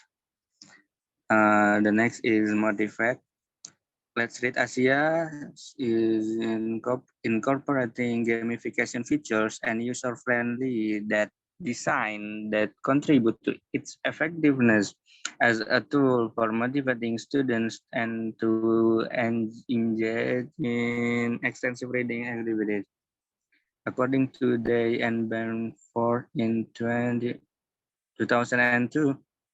motivation is a critical factor in successful extensive reading, and it is important to make reading materials interesting and relevant and appropriate to students' interests and needs. Next slide. The third one is Boost. So Let's Read Asia is a valuable resource for improving reading skills and acquiring knowledge in an engaging and interactive way. So according to the result of the questionnaire above, it related to a study by Aini and Astuti in 20 and 21 that extensive reading improves learners' reading ability and vocabulary knowledge. It also helps students to increase their motivation to read and enjoy reading. The study also found that the use of digital platforms like Let's Read Asia can further enhance the effectiveness of extensive reading by offering interactive and engaging features that encourage users to read more frequently. Next slide, please. Um, the fourth one is about assessing and improving. Let Sarit Asia provide learners with feedback and support that can increase their motivation and willingness to engage in extensive reading activities. So it can be concluded that Asia's selection of diverse and interesting text as well as its interactive features and personalized feedback align with these research findings and can contribute to improve reading skills and comprehension. So according to result of the questionnaire itself, it related to a study by Greb and Stoller in 2011 as extensive reading programs that provide engaging and challenging reading material can help learn, learners improve their reading speed, vocabulary, and reading comprehension skills. Next slide, please. Yeah. And the last one is habitual. Let's Read Asia is seen as a platform that can encourage a habit of a lifelong learning and reading, which can be beneficial for personal and professional development. As regarding today and Burnford in that extensive reading is not only focused on how to develop the student interest on reading, but also help the reader to be an independent reader. So it explained that students have an intuition to read not by an extraction, but by their interest. Next slide, please. So now is the discussion about the findings of my research. Overall, the questionnaire results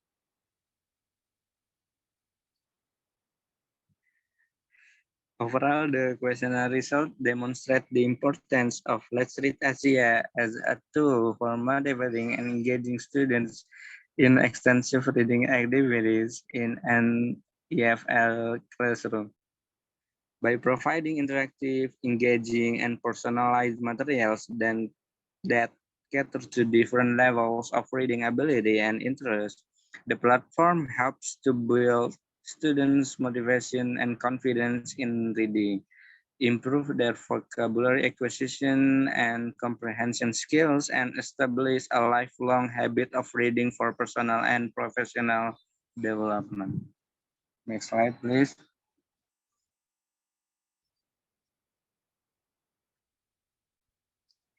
Next slide, please. The last is the conclusion about my research. So based on this research result, the researcher conclude that the teacher using extensive reading practice mediated by Let's Read Asia can engage students. It can conclude that extensive reading and practice through Let's Read Asia also has a very positive response to the students in an EFL classroom. Thank you. Next slide, please.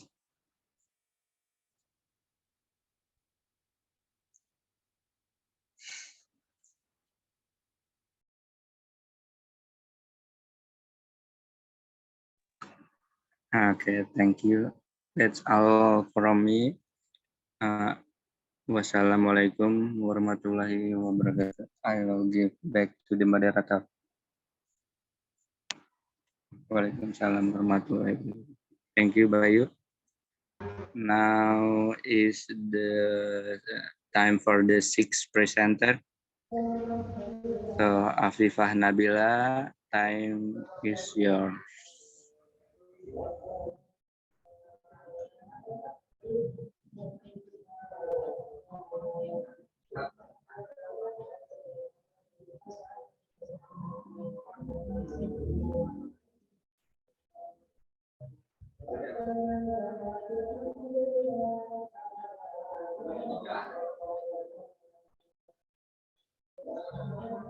Assalamualaikum warahmatullahi wabarakatuh. Hello, my name is Afifah Nabila. Before I start this presentation, I would like to thank the Honorable Professor Dr. Syafrizal SPD, because on this special occasion, I can present my paper. I can present my PPT with the title "The Listening Ability of Autism Children in English Learning Through Total Physical Response."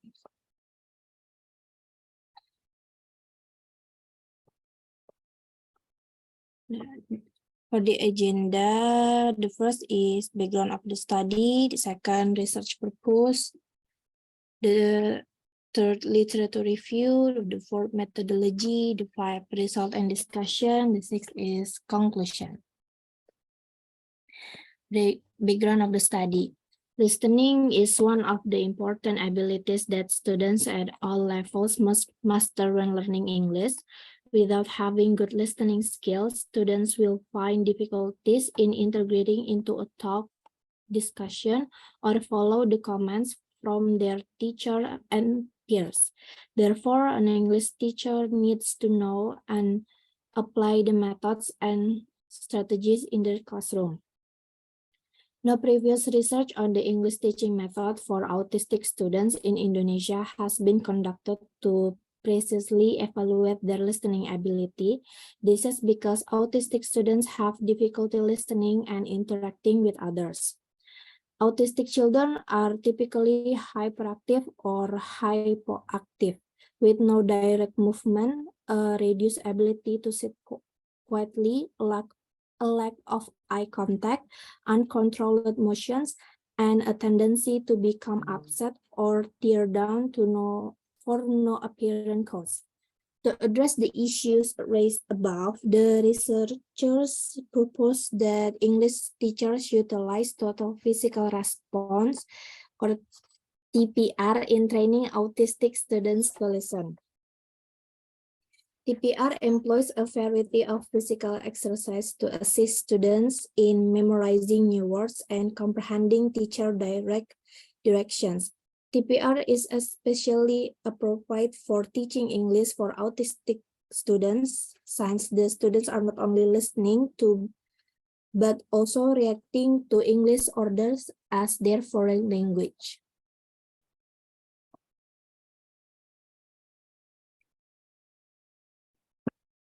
Research purpose. This research aimed to determine the effect of applying the total physical response method to improving the listening skill of autistic students. Literature review. Listening is a receptive skill where a listener needs to listen actively, has focused attention, and concentrates on the speaker's information to grasp the meaning behind the words being uttered. And total physical response is a method that uses gestures to interpret words. The purpose of holding training using this method is to help teachers teach English and create a pleasant classroom atmosphere. James Asher developed this approach in the early 1970s after conducting extensive research on 1960s. Asher was neither a linguist nor a language educator. He was a psychology professor who was interested in bringing psychological theory to language education. Autism spectrum disorder, or ASD, is a child who has neurodevelopmental disorders represented on a continuum of severity and marked by repetitive or restrictive behaviors. Methodology. This was nature-based qualitative research. The population in this study were 7 grade students at the SKH SMP Al-Qaryah.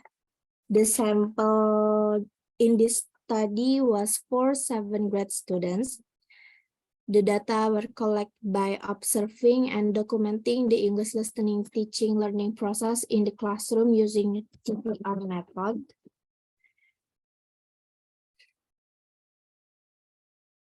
And the data were then analyzed, focusing on the classroom dialects directly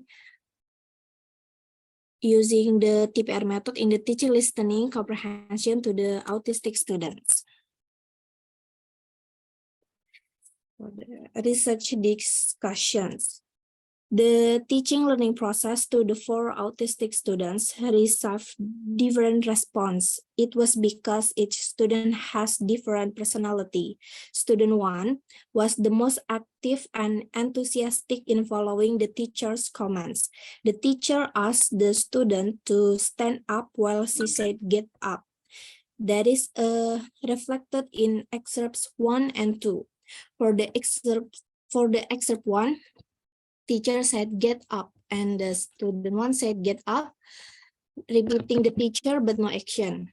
Teacher said, if I say get up, then you need to stand up using hand gesture, and come on, get up using hand gesture. And student 1 said get up, repeating the command while getting up from his chair. Teacher said, good, now sit down. Use a hand gesture to ask student 1 to sit back on his chair.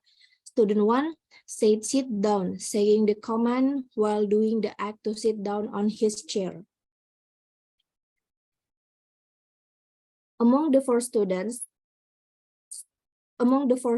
student 1 was the one who showed an increase in his receptive and expressive language abilities through the intervention with the TPR method. At the start of the intervention, student 1 indicated the ability to recognize the environment and recognize different human beings' process. Student 1 becomes very cooperative to do as informed by way of the teacher. He additionally appeared to have excessive confidence no matter the confusion he had with the command at the start of the commands. And different students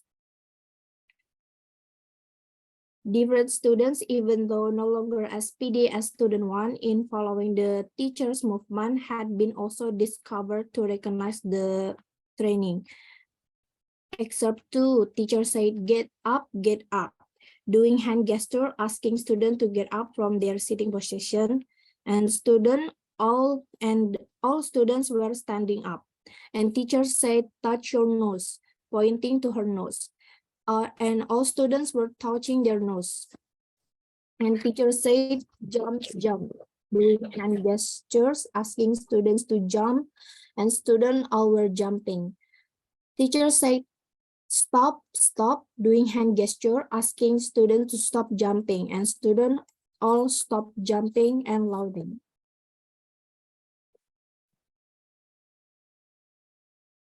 Okay. The teacher then continued to student 4 who sat beside student 3 in the back row. He looked busy with his work and less active in taking part in the teaching process. He seemed much less enthusiastic to pay attention to the teacher's explanation. He also seemed to have a few problems following the teacher's comments. He looked absent-minded for a moment and checked out his friends. However, for the student 2, who was the only female student, appeared very timid. She seemed to be extra reserved and much less enthusiastic about participating in these activities. When the teacher focused on having student 1 practice, the commands, student 2 preferred to lie her face down on the table. She seemed shy in following the comments in English by her teacher.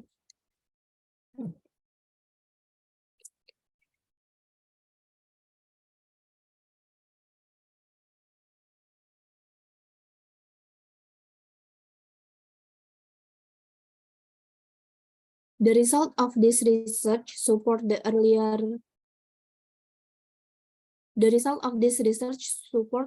research, such as the one conducted by D'Alessandro in 2016, where the TPR method was used to teach the Spanish language to students with disabilities.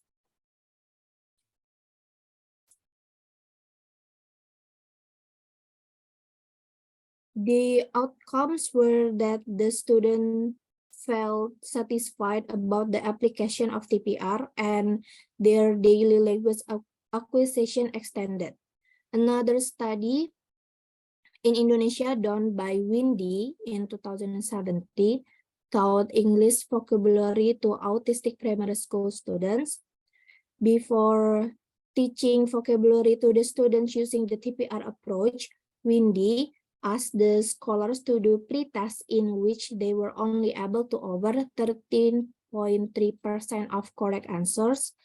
After the remedy, Windy gave other checks to the students and the result confirmed an increase of 67.7% of accurate answers. And another study using the TPR method in Indonesia was conducted by UMA to earlier childhood students to teach basic English commands. She found out that the younger learners understood the commands given and knew the way to exercise the instructor's actions. Despite of having different variables and student samples, the result of the study proved that the TPR method can reduce pressure children despite of having different variables and students samples. The result of the study proved that the TPR method can reduce an enjoyable atmosphere in the classroom, as the result, able to increase students' understanding of the material, thought, and memorizing new word of commands given in the second or foreign language.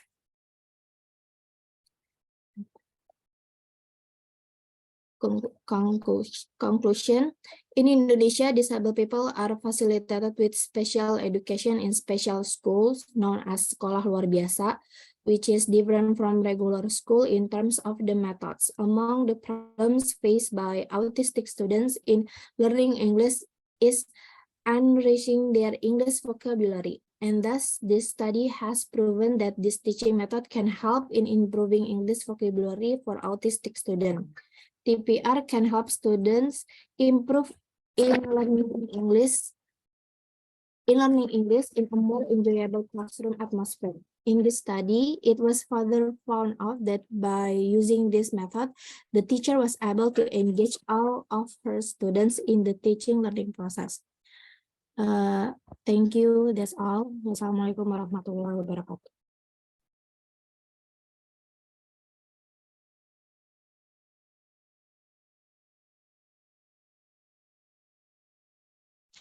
Okay, thank you, Afifah Nabila, for presenting your paper.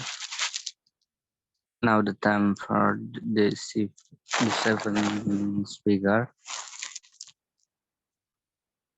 Rizka Hanifah, time is yours.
All right. Can I start right now?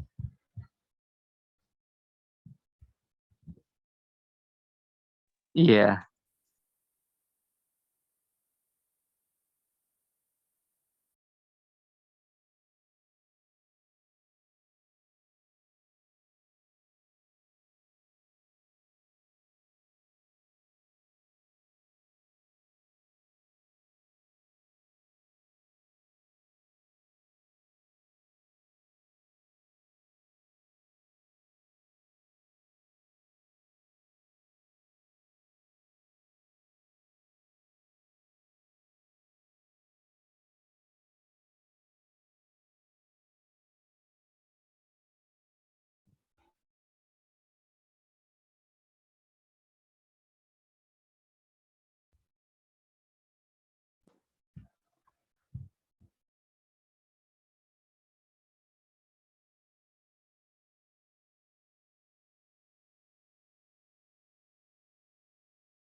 Okay, we will have to wait for a minute. There is a technical problem.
Nofri, Yes. check. Are you ready? Yes. So while waiting for Rizkaniva, we're going to start for the eighth presenter, Novrian Sakotibulma. Time is yours.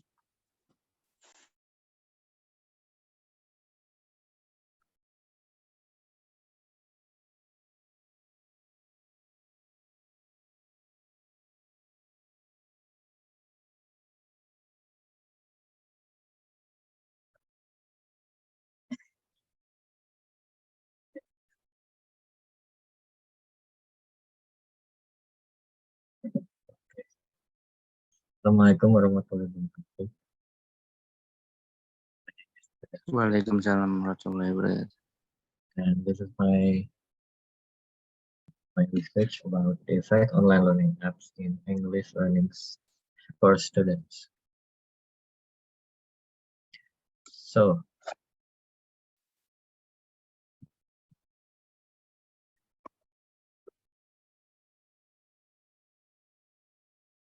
for the table of content of this research is first a background study, a statement of the problem, research objective, literature review, research and objective, and advantage and disadvantage of online learning apps, result, and the last is conclusion.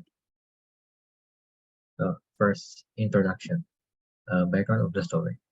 The background of the study in the recent years, the integration of technology in education has witnessed a significant rise, revolutionizing traditional teaching methods and creating a new avenues for learning. One area has been expired, substantial growth in online learning, facilitated by a profession of online learning apps. This app provides students with access to vast array and resources, interactive activity, and educational content related to enhance their language. English learning, the effect of online learning app has become a topic of interesting and important. So the English learning has become the global language communication, and it is essential for students to have a strong command and for the language to succeed in their academic and professional career. So, however, traditional methods of language learning, such as the classroom interaction, may not always be sufficient to meet the needs of the learners. With the advantage of technology, popular alternative traditional language and learning methods.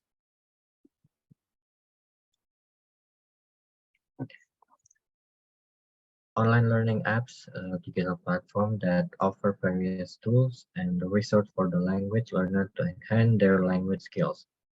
These apps provide the learner with a flexible and professionalized learning experience that can be tailored to their individual needs and preference. They offer wide range of features such as interactive exercise, video lessons, audio recording, and instant feedback, among the others.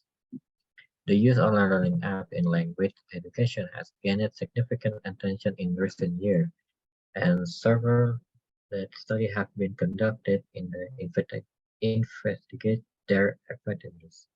However, most of the study have a focus on the effectiveness of the apps in general rather than the specific impact on English learning.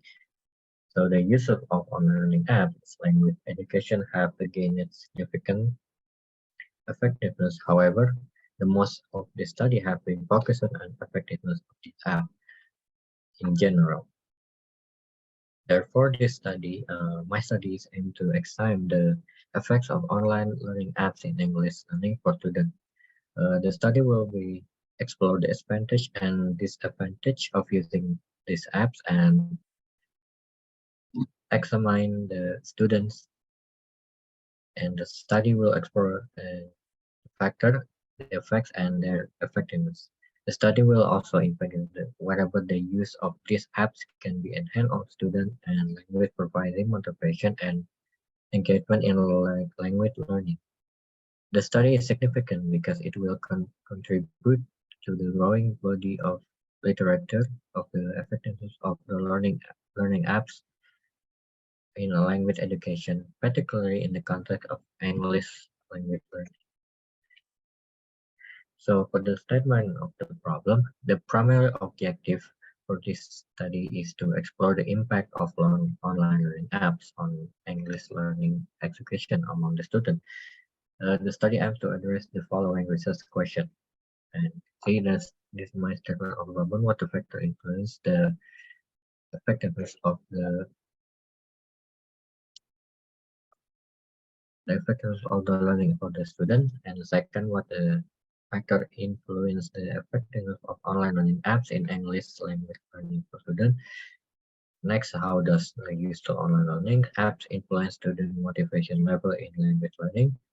And then what impact does the introduction of the online learning app have been on student engagement in language learning. And the last are the significant differences in the effectiveness of online learning apps based on student age, gender, and English language level.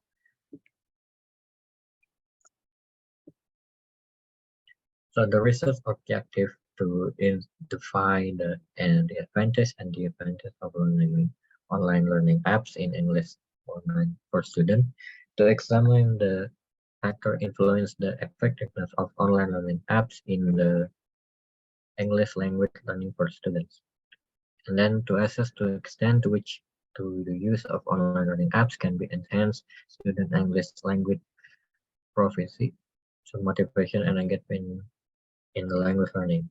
And then last, to compare the effectiveness of online apps based on student age and number and proficiency level.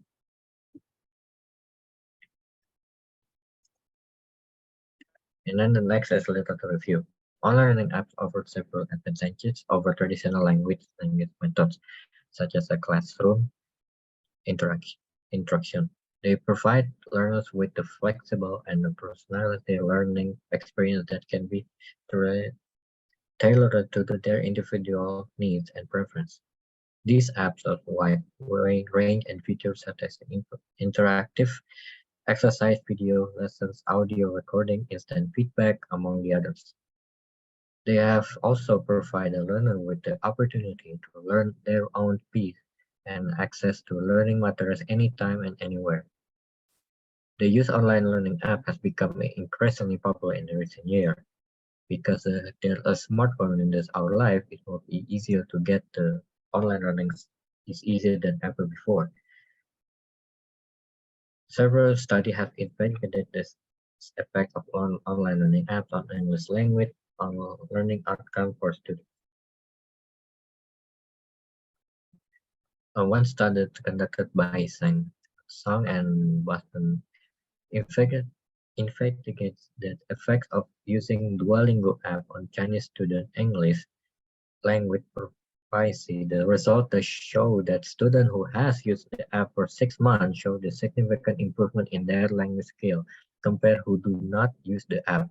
Another study by Kang and Park examined that effect the online mobile learning apps and Korean university student English language outcomes. The result indicated to students who use app to show the significant improvement in their language and proficiency and motivation compared to who's not been using apps. However, some studies have also highly potential challenges associated with the use of learning apps in language education. For example, the the research found that some students use the popular English learning app showing high level and significant with the app, but also experience a technical difficulty and lack the interaction with the interaction and maybe the teacher. So this is the first advantage of the online learning apps. The technology has been evolved from being the optional and essential aspect of our life. It's no longer choices but it necessary. This information I've given a right some okay, development of student software through mobile application revolutionizing company, especially in education sector and the education the need more effective tool. The system became evident, enabling professors to easily. And these are three. One of the few example of the advantage of the student meeting, the student of the learning apps. So first, student have quite event to use a mobile phone for almost everything with changing time. It's likely the world as their fingertips, and student can access many anytime and anywhere. Moreover, they miss the requirement of the visiting library and searching for information they need. And second, e-learning mobile application and after education related information of facilities. Learning is ongoing to profession that emphasis now has been entirely linked to e-learning. And the last advantage to increase the use of online learning apps has been revolutionary. The learning industry has been education available for all. We have advantages before and now of course come to different disadvantages of online learning apps. While online apps offer several advantages, they have also some drawbacks of the system. One of the main challenges is a lack of face-to-face interaction with the interaction and other learners, which may limit opportunity for practicing language skill and receiving a feedback. Additionally, the quality of online learning apps may vary, and some may not provide the accurate and comprehensive language and interaction. According to Itsuban, the quality of online learning apps may be varied. Some apps may not provide the accurate or comprehensive language. And the second, according to USPA, the site like a various back linking to online learning apps and among the primarily concerned revolve around the potential depression of the social interaction and support for students. And finally, online learning may not be suitable for all the types of learners. Some students may have a prefer use more hands-on the experiential learning opportunity may not available through online platform. So this is a challenge of the students have to face if they all use the online learning apps. And of course, the aspect of internet also can make a drawback. And then the next factor influence effectiveness. Online learning has become increasingly popular option for learners seeking the flexibility and convenience. However, its effectiveness depends on several factors. First, the level of interaction between instruction and learners is crucial to the success of learning and language learning. Effectiveness on online learning environment should be provide the opportunity for both synchronizes and unsynchronizes communication as well opportunities to collaborative learning. Second, the quality of interaction design and content delivery is vital, and they should be more engaging, challenging, and relevant to learner needs. And third, learners' motivation, time to make a skill, and self-regulation play an essential role in the effectiveness of learning apps. For the ability of the technical support, the technology is critical for learner to access to navigate online learning app platform and affecting the overall factor the infinite role uh, is demanding the effectiveness of online learning for the learners.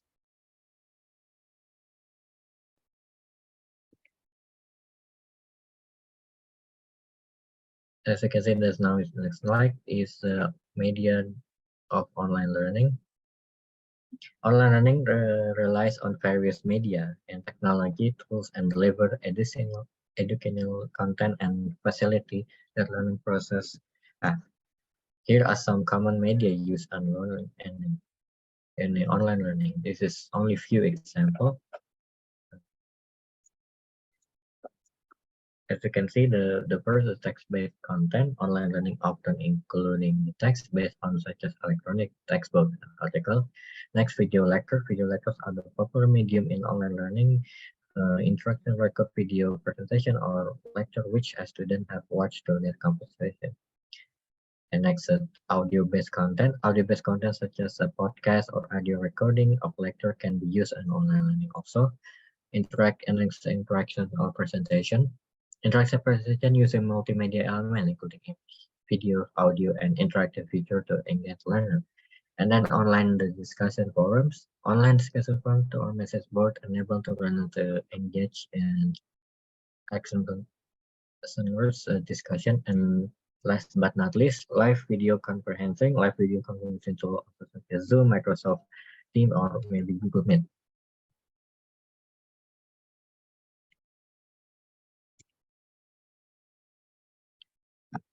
And next, methodology. So there's a three methodology that I get is the research design, population sample, and data collection. The research design for studying the effect online learning apps in English learning for students will utilize the experimental design. The study will compare the performance of group students who use online learning apps while with a group of students who do not use online apps in classes.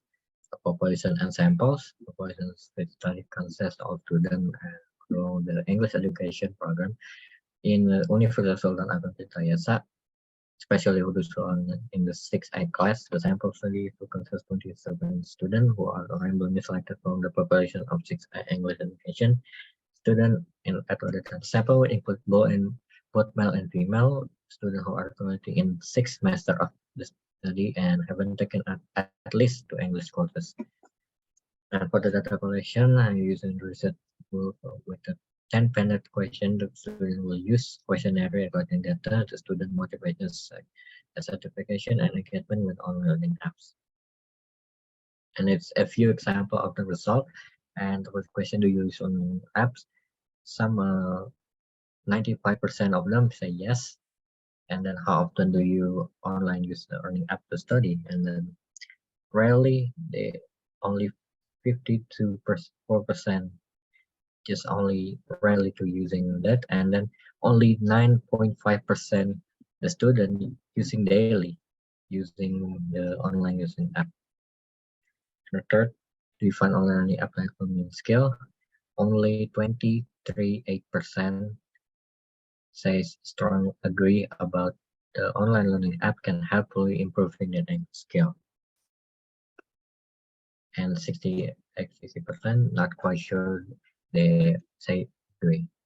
And then which online learning app do you use to study? As you can see, Duolingo is the most popular apps with a 19% to choose, and there's a couple like a Memberset and ChatGPT, and even the student do not use any kind of learning apps, and also the tech apps. Now the last, how you rate the effectiveness of online learning apps you use improving your English skill. So the very effective, only 33%, and the people who really don't know this effective or not is 90.5%. And then next, the result and discussion. Based on the result of analysis, the effect of learning apps and English learning for students are able to obtain by calculating the frequency, the percentage of the equation, the effect of the learning app in English in learning to student data as listed in the appendix. The following the receptionist of the result of respondent responses regarding the development of the teaching profession based on the calculation that have been carried out. The result of study indicate that online learning app has significant effects on English language learning for students. The participants who use online learning apps showed this significant improvement on their language skill compared to who did not use online apps. So, in the conclusion, in this study evaluated online learning apps on English language learning for students. The result of the study provided evidence that online learning have a significant positive effect of English language learning for students. The participants who used the online learning app showed a statistically significant improvement of their language skill compared to not to use the app. However, traditional learning methods also have their advantage in the traditional classroom. Setting learners can benefit to face-to-face interaction with their teacher and peers, which can help improvement communication skill, build a social connection, and essentially traditional learning method can provide learners with a structured, organized approach to learning, which may helpful for learners who require more guidance and support. Overall, it's important to consider the strengths and weaknesses for both online and offline learning apps and traditional learning methods when designing a language teaching and learning program. A combination both approach may be the most effective way to promote the language learning and enhance learning and outcomes. Thank you for me. That's it for me. Thank you very much. And now for the next presentation. Okay, thank you, Novriansha, as the presenter. Now we are going back to the seventh presenter. Rizka Hanifa, time is yours.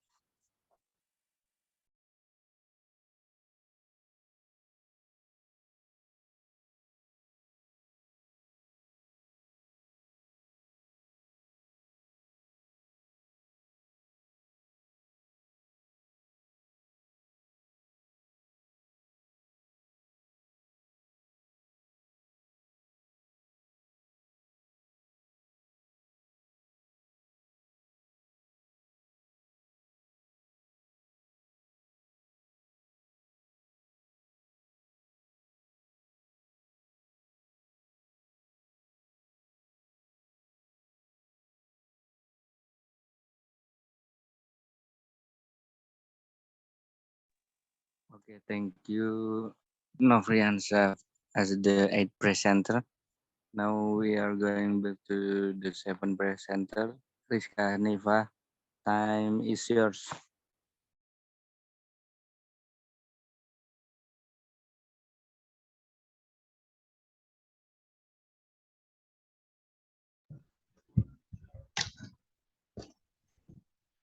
Alright. Assalamualaikum warahmatullahi wabarakatuh.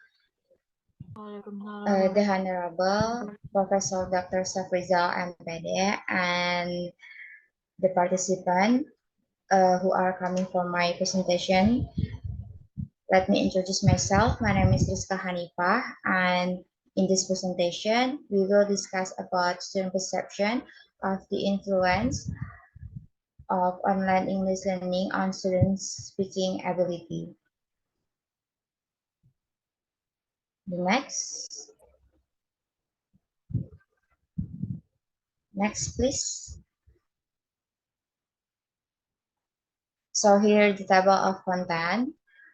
The first is introduction, second is the data review, third is methodology, and four findings and discussion, and the last is conclusion. Next.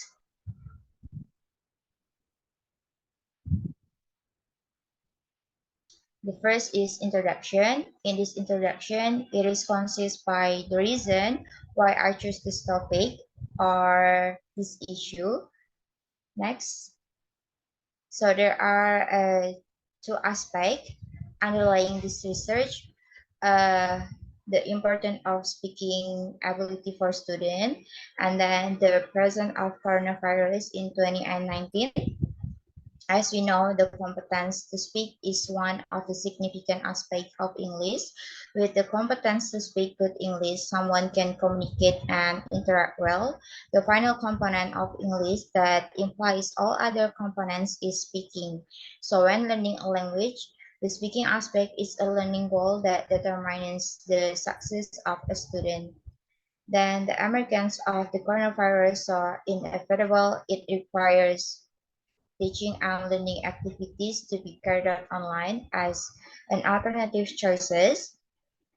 Then it is according to the government policy.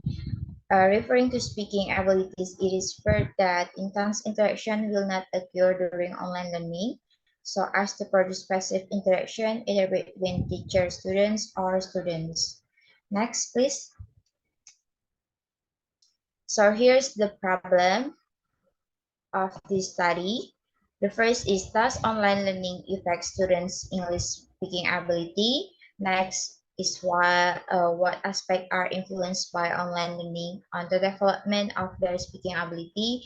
And the last, how does the online learning system affect students' speaking ability? Next, please. Next. Okay, so this research have some purpose. There are three purposes: to know how online English learning affects students' English speaking ability, and then to find aspects that are influenced by online learning on the development of students' speaking ability, and the last, to know how the online learning system affects students' speaking ability. Next, please. So we move to the literature review. In this section, the researchers use some terms that relevant to this issue. Next, there are online learning, speaking ability, and etc. The first is online learning. Online learning is a teaching and learning process that utilizes the internet and digital media in delivering material. And then speaking ability. As we know, speaking is a natural way to communicate. So speaking ability is an ability of conveying words or sound of articulation to express or to deliver ideas, opinion, or feeling. Next. Then perception. According to Martono in 2016, perception refers to the particular point of view utilized to view a phenomenon or a method of looking at an issue that happens. So student perception refer to students understand and interprets information received by her or his five senses, as well as knowledge and experience. And in this study, student perception refer to the interpretation of online learning that they have received and experienced. Then COVID-19 is contagious illness brought on by SARS-CoV-2. A flu, a dry cough, and respiratory problems are common in COVID-19 patients. This disease can be contagious and even spread very quickly. Next. Okay, so there are two sides of online learning. There are advantages and disadvantages. In advantages, there are availability, individualized learning, enhances intellectual ability, cost effectiveness, encourages research, basic computer abilities, and equal opportunity to all, self-pacing, and globalization. On the other hand, there are also disadvantages of online learning. They are bad communication, feeling isolated, lack of motivation, lack of funds, lack of quality, and poor accessibility in remote areas. Next, please. So here's the framework of thinking. Online English learning as an issue of this research. Then I conducted with student speaking ability to know the relationship of them, whether there is an effect or there is no effect of the online English learning on student speaking ability. Then I collected the data by a questionnaire, and after that I do analysis the data to get the findings, and of course this data based on students perception. Next, please. So the next is methodology. Next. The types of this research is a quantitative descriptive research.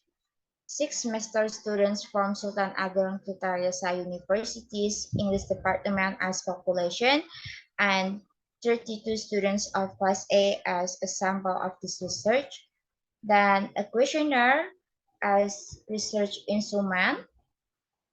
In this questionnaire, there are 8 statements that refer to the application of online learning uh, that they have experienced. Then the students are asked to determine their opinion by selecting available option. Uh, strongly agree, agree, neutral, disagree, and strongly disagree. Next slide, please. After we do analysis the data, we get the findings. Next. So here's the result of the data by a questionnaire. The first statement, online learning is more structured than traditional learning. The most of them answer disagree for 40.6%.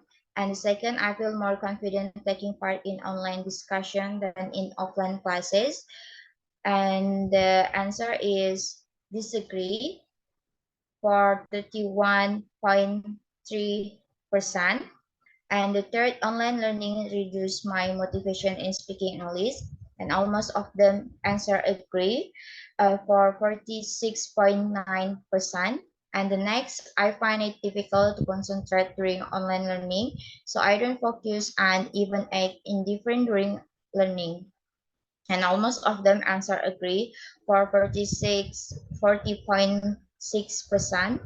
Then I get more stress during online learning because the online learning system focuses more on assignments than learning discussion. And almost of them answer agree for 34.4%. And the sixth statement, online learning puts pressure to speak higher spontaneously than offline learning. and almost of them answer disagree for that. And the percent got 37.5. And the 7 statements, I am freer to actively speak when learning online, and almost of them answer neutral for 31.3%. And the last, the interaction between lecturers and students is more active and intense during online learning, and almost of them answer disagree for 43.8%. Next, please.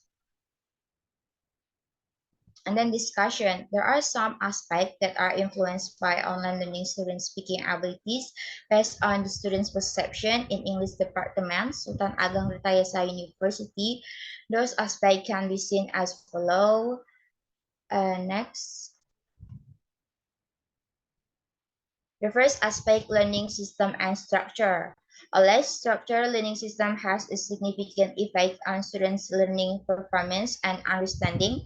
This is supported by the data from the questionnaire and also supported by NADIPA in 2018 says that structural learning is that as goal-oriented learning to be achieved. And the second aspect, confidence is in speaking English. Students' lack of confidence to dare to interact verbally becomes an obstacle for them in developing speaking abilities. This is supported by data from the questionnaire and also support by Aulia and Apoko in 20 and 22. That here was a fairly significant relationship between self-confidence and speaking abilities. And the third aspect about motivation in speaking English, the motivation for speaking English is the ability to force yourself to communicate with others. But in this online learning, doesn't get the motivation enough. So this is support by the data from the questionnaire and also support by Ihsan in 2016 that motivation can be seen as an aspect of students when learning the target language related to the language, especially speaking abilities. Next.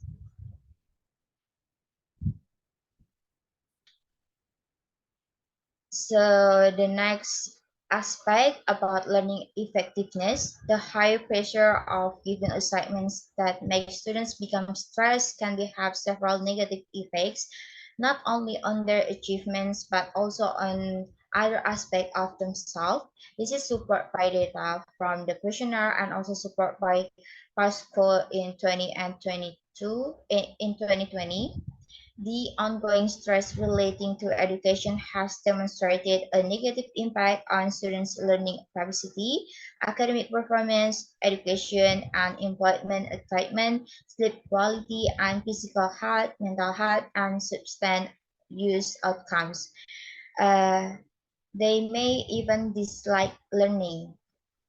And then the next aspect about student activeness in speaking, based on the questionnaire, it was found that students did not feel free to be active in speaking and they tended to be silent and only listening to the material from the lecturer because the interaction between the lecturer and students was not as active and intense as when the class was offline. Data from the survey and ASCIA 20 and 16 both show that the students' speaking abilities required them to do more than just pronounce the word. They also had to connect effectively with others. Next, please. And then we got the conclusion. Next. So the conclusion of this research that there are several aspects that are influenced by online learning on student speaking ability based on the perception of students majoring in English education at Sultan Ageng Ketayasa University, where these perceptions are based on their experience in being directly involved in implementing two different learning systems, i.e. online and offline. The results show that the main aspects that are most influenced by online learning on their speaking ability are system and structure of learning, confidence in speaking English, motivation in speaking English, learning effectiveness, and activeness in speaking. So it can be concluded that online learning has an unfavorable influence on students' speaking abilities, where this is motivated by the level of passivity, both interaction and discussion between students and lecturers or students with students. Briefly, if this continues to happen during English learning, it is certain that they cannot practice their speaking skill, and the effect is the student speaking abilities cannot develop and may even decrease. Maybe that's all for me. Thank you for your attention. Assalamualaikum warahmatullahi wabarakatuh. Waalaikumsalam warahmatullahi wabarakatuh. Uh, okay.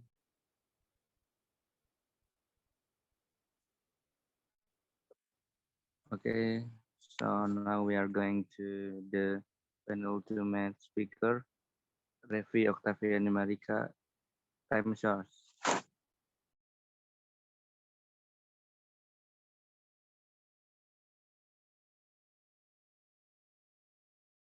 Thank you, Bayu. Hello, everyone. My name is Revi Octaviani Mariska, and my student number 22232000025.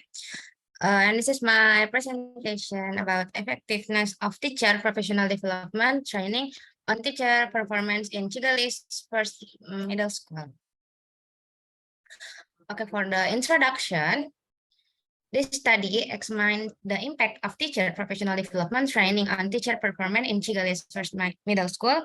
There is growing concern about teacher quality and education, leading to increased emphasis on the effectiveness of teacher preparation programs. Professional development is crucial for enhancing teacher performance, especially in middle school setting with unique challenge.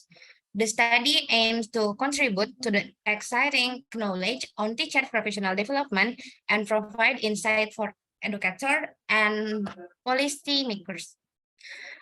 This study focuses on investigating the impact of teacher professional development training on teacher performance in Chigalis.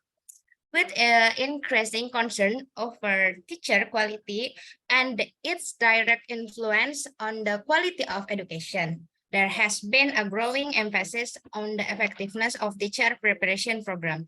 Professional development plays a vital role in enhancing teacher performance, particularly in the context of middle school setting that come with their own unique challenge.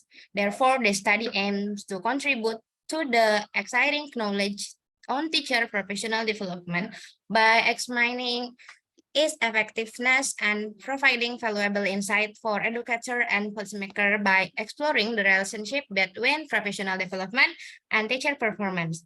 This research to shed light on the significance of ongoing training for teachers in improving their instructional practice and ultimately enhancing student outcomes. Okay, and for my research methodology, the research methodology used in the study is descriptive quantitative, and then population and sample English education student at Sultan Ageng Tirtayasa University, and the research instrument is questionnaire. Result and discussion. The data collected through the questionnaire was analyzed using frequency and percentage calculation to gain insight into the respondents' participant regarding the development of the teaching profession. The analysis indicate that 55 of the respondents strongly agree with the significance of professional development for teachers. Additionally, 30% agree, 7% were neutral, 4% disagree, and another 4% strongly disagreed with that statement. These findings suggest that a majority of the participants the importance of teacher professional development. The next is the implication. The result of this study improved empirical evidence supporting the effectiveness of teacher professional development training by acknowledging the positive perception of the respondent. It became evident that effort to enhance professional development opportunity for teacher can yield significant benefit in improving their performance. And the next conclusion. This study examined the impact of teacher professional development training on teacher performance in Chigales First Middle School. The findings revealed significant positive effect of the training program on instructors' pedagogical understanding, teaching approach, and classroom management skill. As a result, hold immense potential for improving teacher quality and fostering enhance student engagement in the learning process. It is important to acknowledge the study limitations such as the small simple size and the specific content of Chigales First Middle School. As a result, is warrant to explore the long-term effect of professional development training and to assess its effectiveness in diverse educational setting. This finding contribute to the exciting knowledge on teacher professional development, emphasizing the need for ongoing training opportunity to attain educational outcome and promote a culture of continuous learning among educators.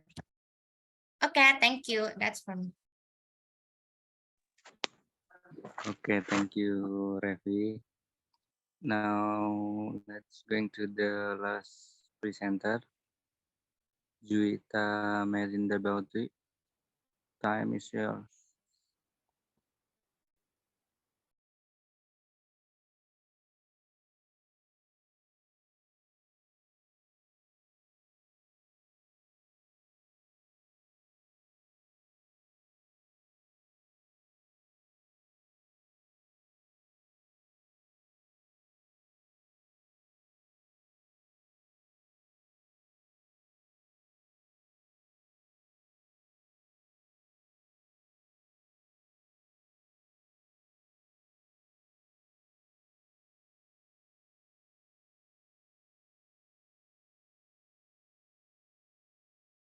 Warahmatullahi wabarakatuh. Good morning. Good morning.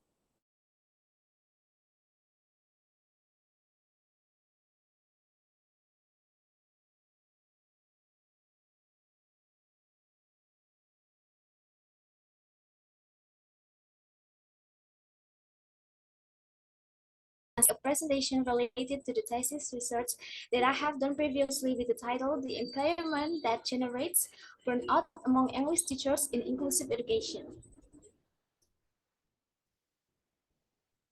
For the table of contents, I will explain about purpose statement, literature review, research problem,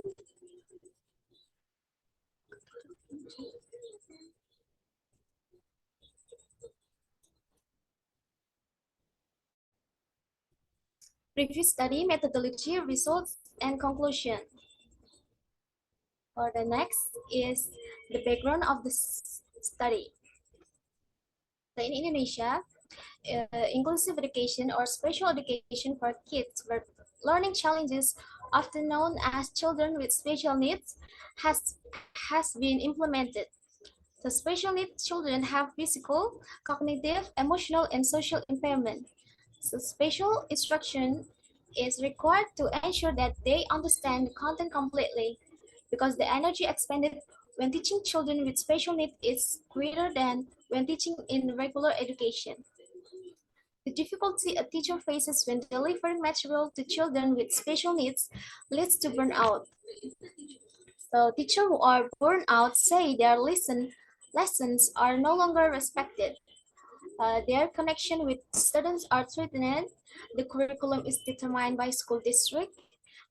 Administrator support is absent, and they are physically and psychologically weary. teachers in inclusive schools reported increased stress, depersonalization, and personal learning. Teachers in inclusive classroom who do not use coping skill to relax during stressful situation will burn out. Next, there is research of the problem of this research is based on the background information provided.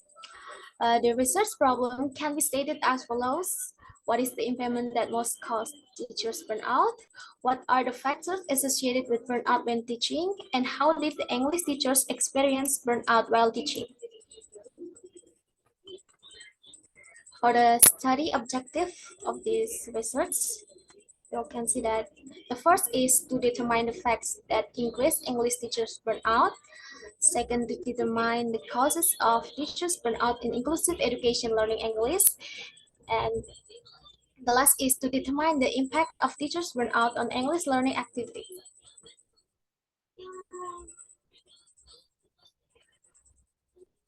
And then literature review.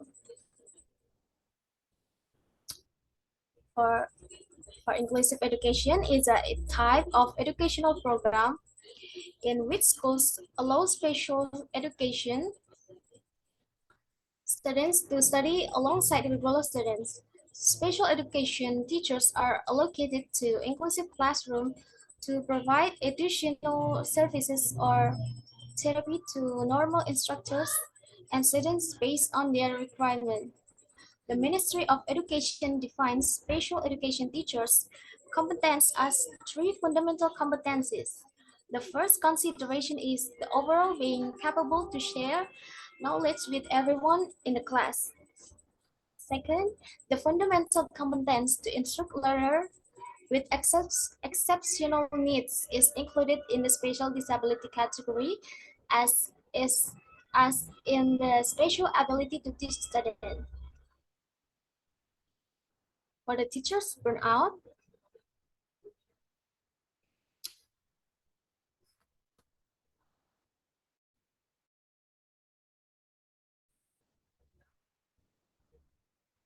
teacher burnout is a syndrome distinguished by mental, physical, and symptoms of behavioral exhaustion.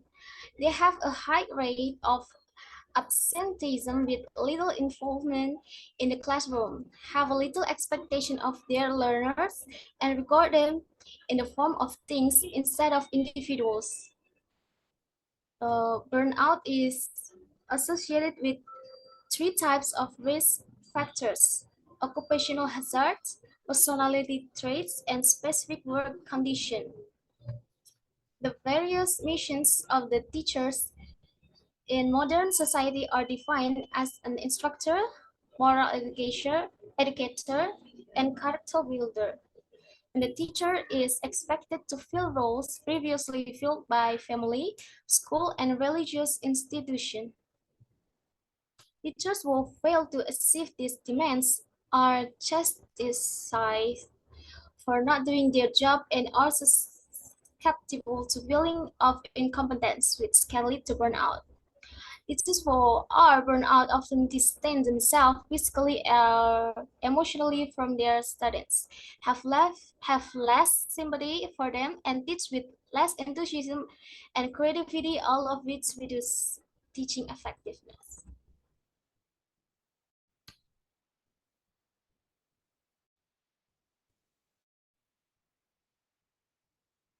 There is the methodology of this research. The first is type of research.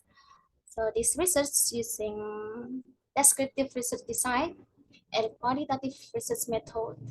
The methodology of phenomenology were applied in this study. For the participants, this study were active instructors or educators in Indonesia.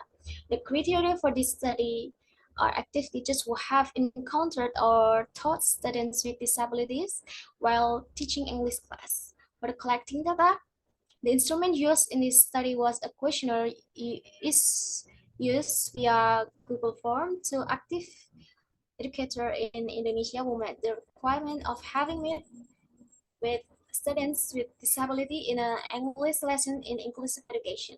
So all responses were scored on a 5-point Likert scale.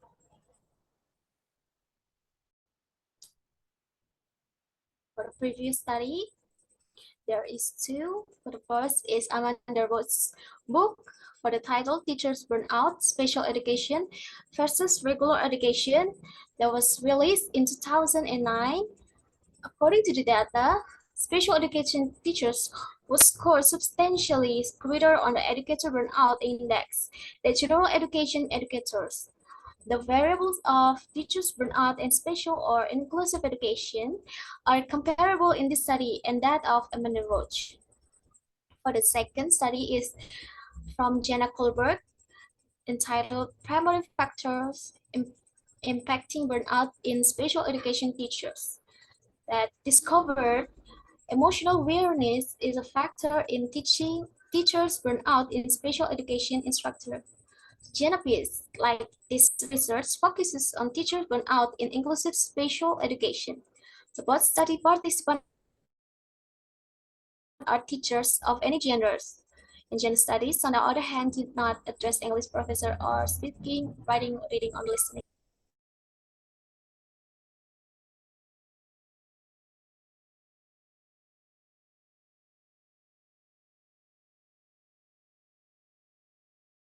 Is a profession in which new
Oke, sorry.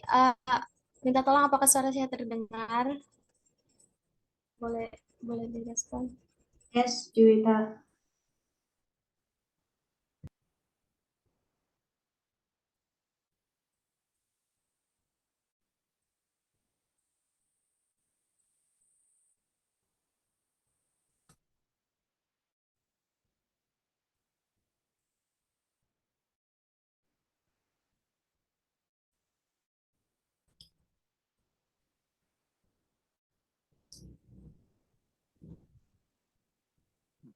Yes, Juwita, you are audible.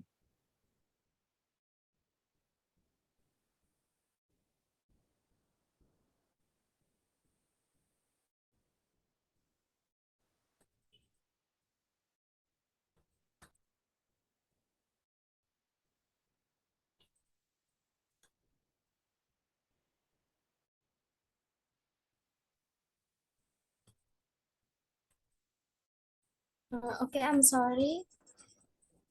I'll repeat for the findings and discussion. So for English teacher facing burnout, so teaching is a profession in which new teachers are expected to perform well.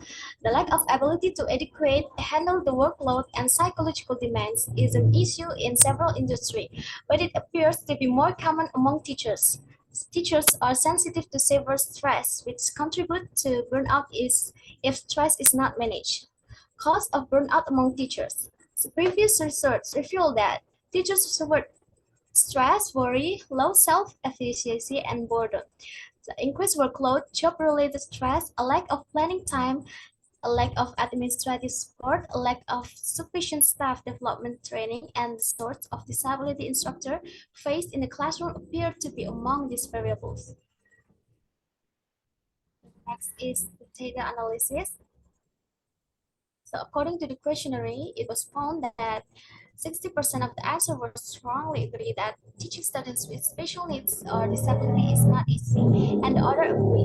Also, there are 50% of the answers agree that teaching students with special needs or disability drains more energy, and the other half was more is 50% of the participants saying that teaching students with special needs or disabilities make them feel exhausted, and 30% says agree, and about 10% says natural or and disagree. It can be concluded that teaching English to students who are disabled or with special needs is not easy, drains more energy, and makes teachers feel exhausted. Also, the other results are disability students find it difficult to accept the material being taught. That the highest 40% participant agreed. Also, 50% agreed that teachers feel that disabled students are difficult to communicate with. And then 40% agreed that students with disabilities make teachers angry more quickly because of their incompetence. And the last is 40% participants agree that students with disabilities make teachers stressed because of their incompetence. Next is discussion. So the findings reveal that the majority of English teachers who have taught students with disabilities or children with special needs had burnout symptoms. So aside from a lack of basic English ability in children, such as writing, reading, listening, and speaking, students with special needs may struggle to absorb additional content such as vocabulary, tenses, pronunciation, and so on. Furthermore, teachers who lack particular skills in dealing with exceptional children will make it difficult for kids to progress through the learning process.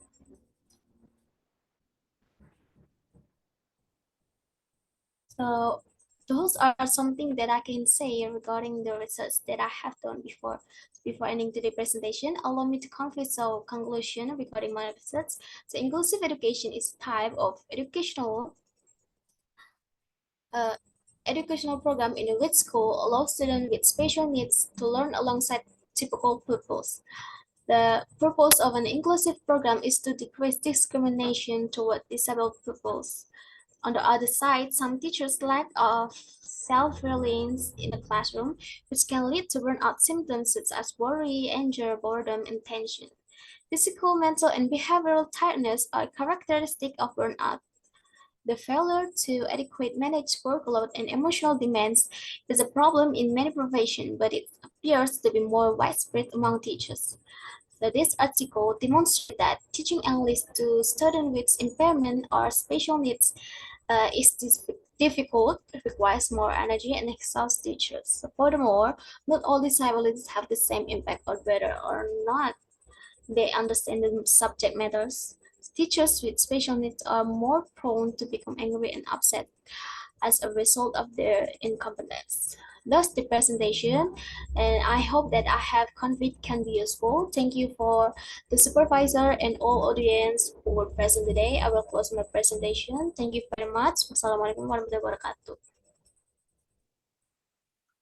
Waalaikumsalam warahmatullahi wabarakatuh. Okay, thank you, Juwita. So now we have now reached the Q&A session where we will address any question or question that you may have any for our speakers throughout the seminar. Please feel free to type your question in the chat or you can on mic, and please tell the name of the speaker you would like to address. We will then proceed to answer as many questions as time allows. So let's begin the Q&A session and make the most of this opportunity to deepen our understanding of the topic discussed today. So anyone who want to ask question?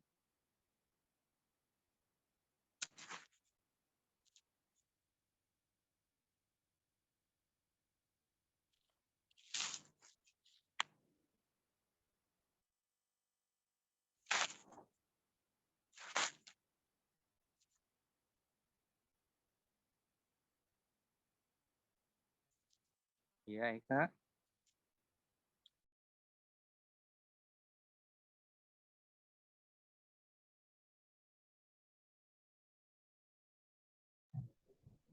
Excuse me, can I ask the next word? Yes, Eka. Be my guest. The question is for Fitra Auliarifani. The question is, what is the challenges when analyze the data on your research? Is it clear? Yeah, very clear.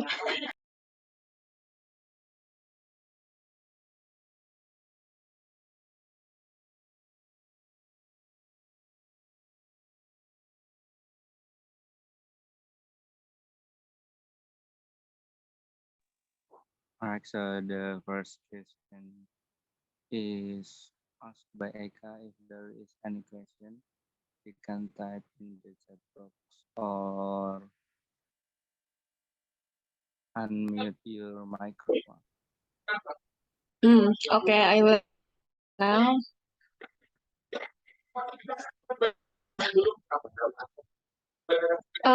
So far, no hard challenges in analyzing a process because I took a pre and post test. So I just collected data by making a WhatsApp group, ask them record their of English pronunciation, and then scoring them based on rubric score. I found the difficulties when I tried to download the SPSS to know the result conclusion of my research. Whether my research there is a significant between before and after give a treatment. So that's all my answer.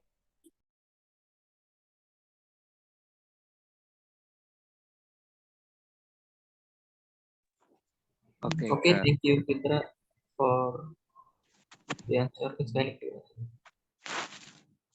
Yeah, is that answering your question?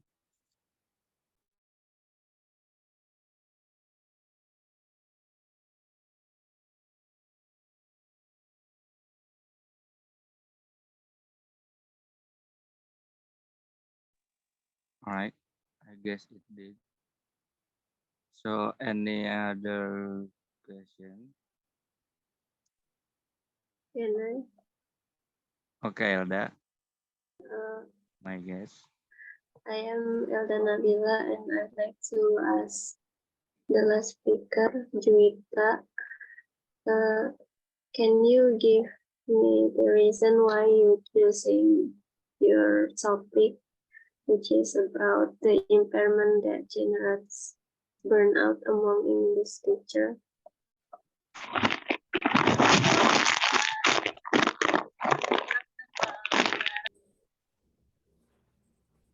Okay, Okay, Juwita. I will answer Elda question.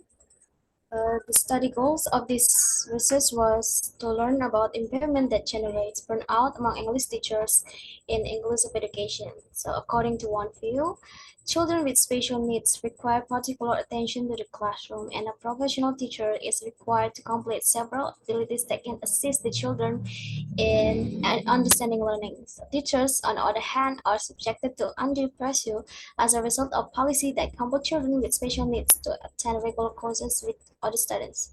Teachers need more energy and enthusiasm to achieve it. Some teachers commonly endure stress, worry, and sadness as a result of interacting with children with special needs. So this includes me as the researcher to undertake this study while paying a close attention to the context of this concern. So that is my answer. I hope that is enough.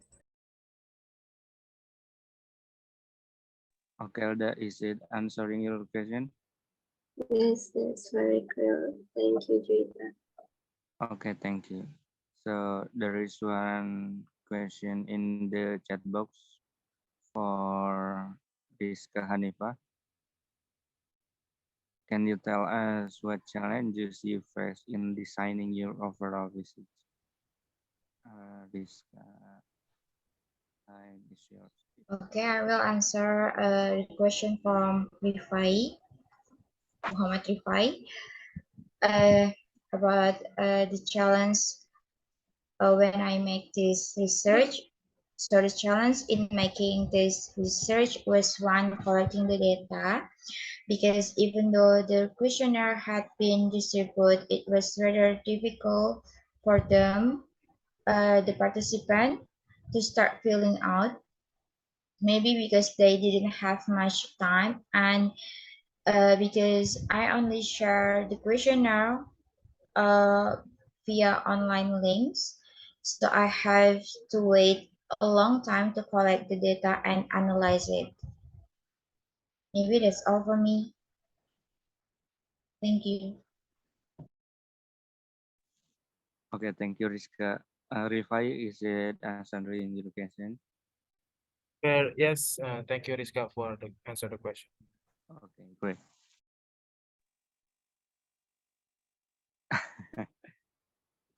Is there any question?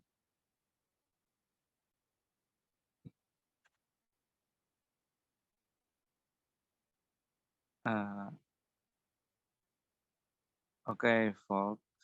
If there is no question left, let's on cam. We are going to take a screenshot for the document of the seminar. Please on cam your camera.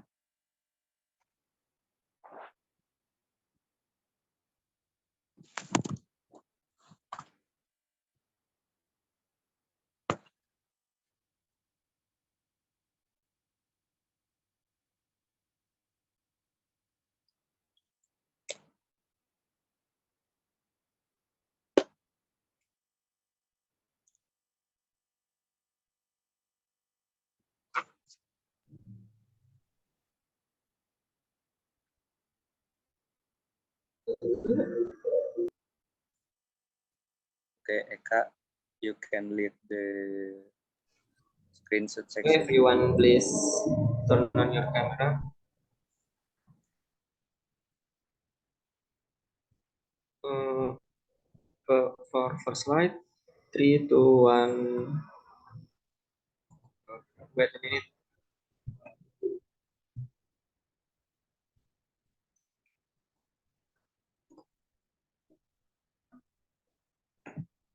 for the second slide.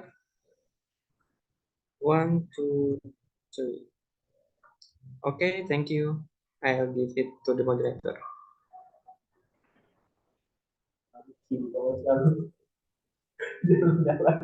Oke, awas.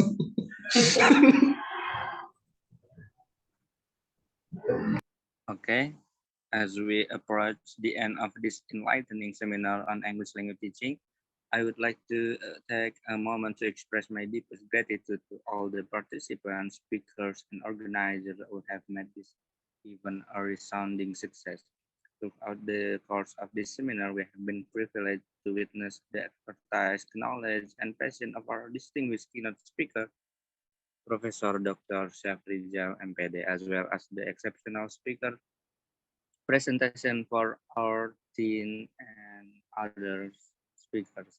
Their valuable insight and research have undoubtedly broadened our understanding of English language teaching. So thank you once again for your active participation, enthusiasm, and dedication. We wish you continued success in your endeavors and look forward to future opportunities together and exchange ideas once more. With that, I officially declare the seminar on English language teaching is closed. Thank you and have a wonderful night. Wassalamualaikum warahmatullahi wabarakatuh. Waalaikumsalam warahmatullahi Waalaikumsalam wabarakatuh. warahmatullahi wabarakatuh. Thank you. Thank you.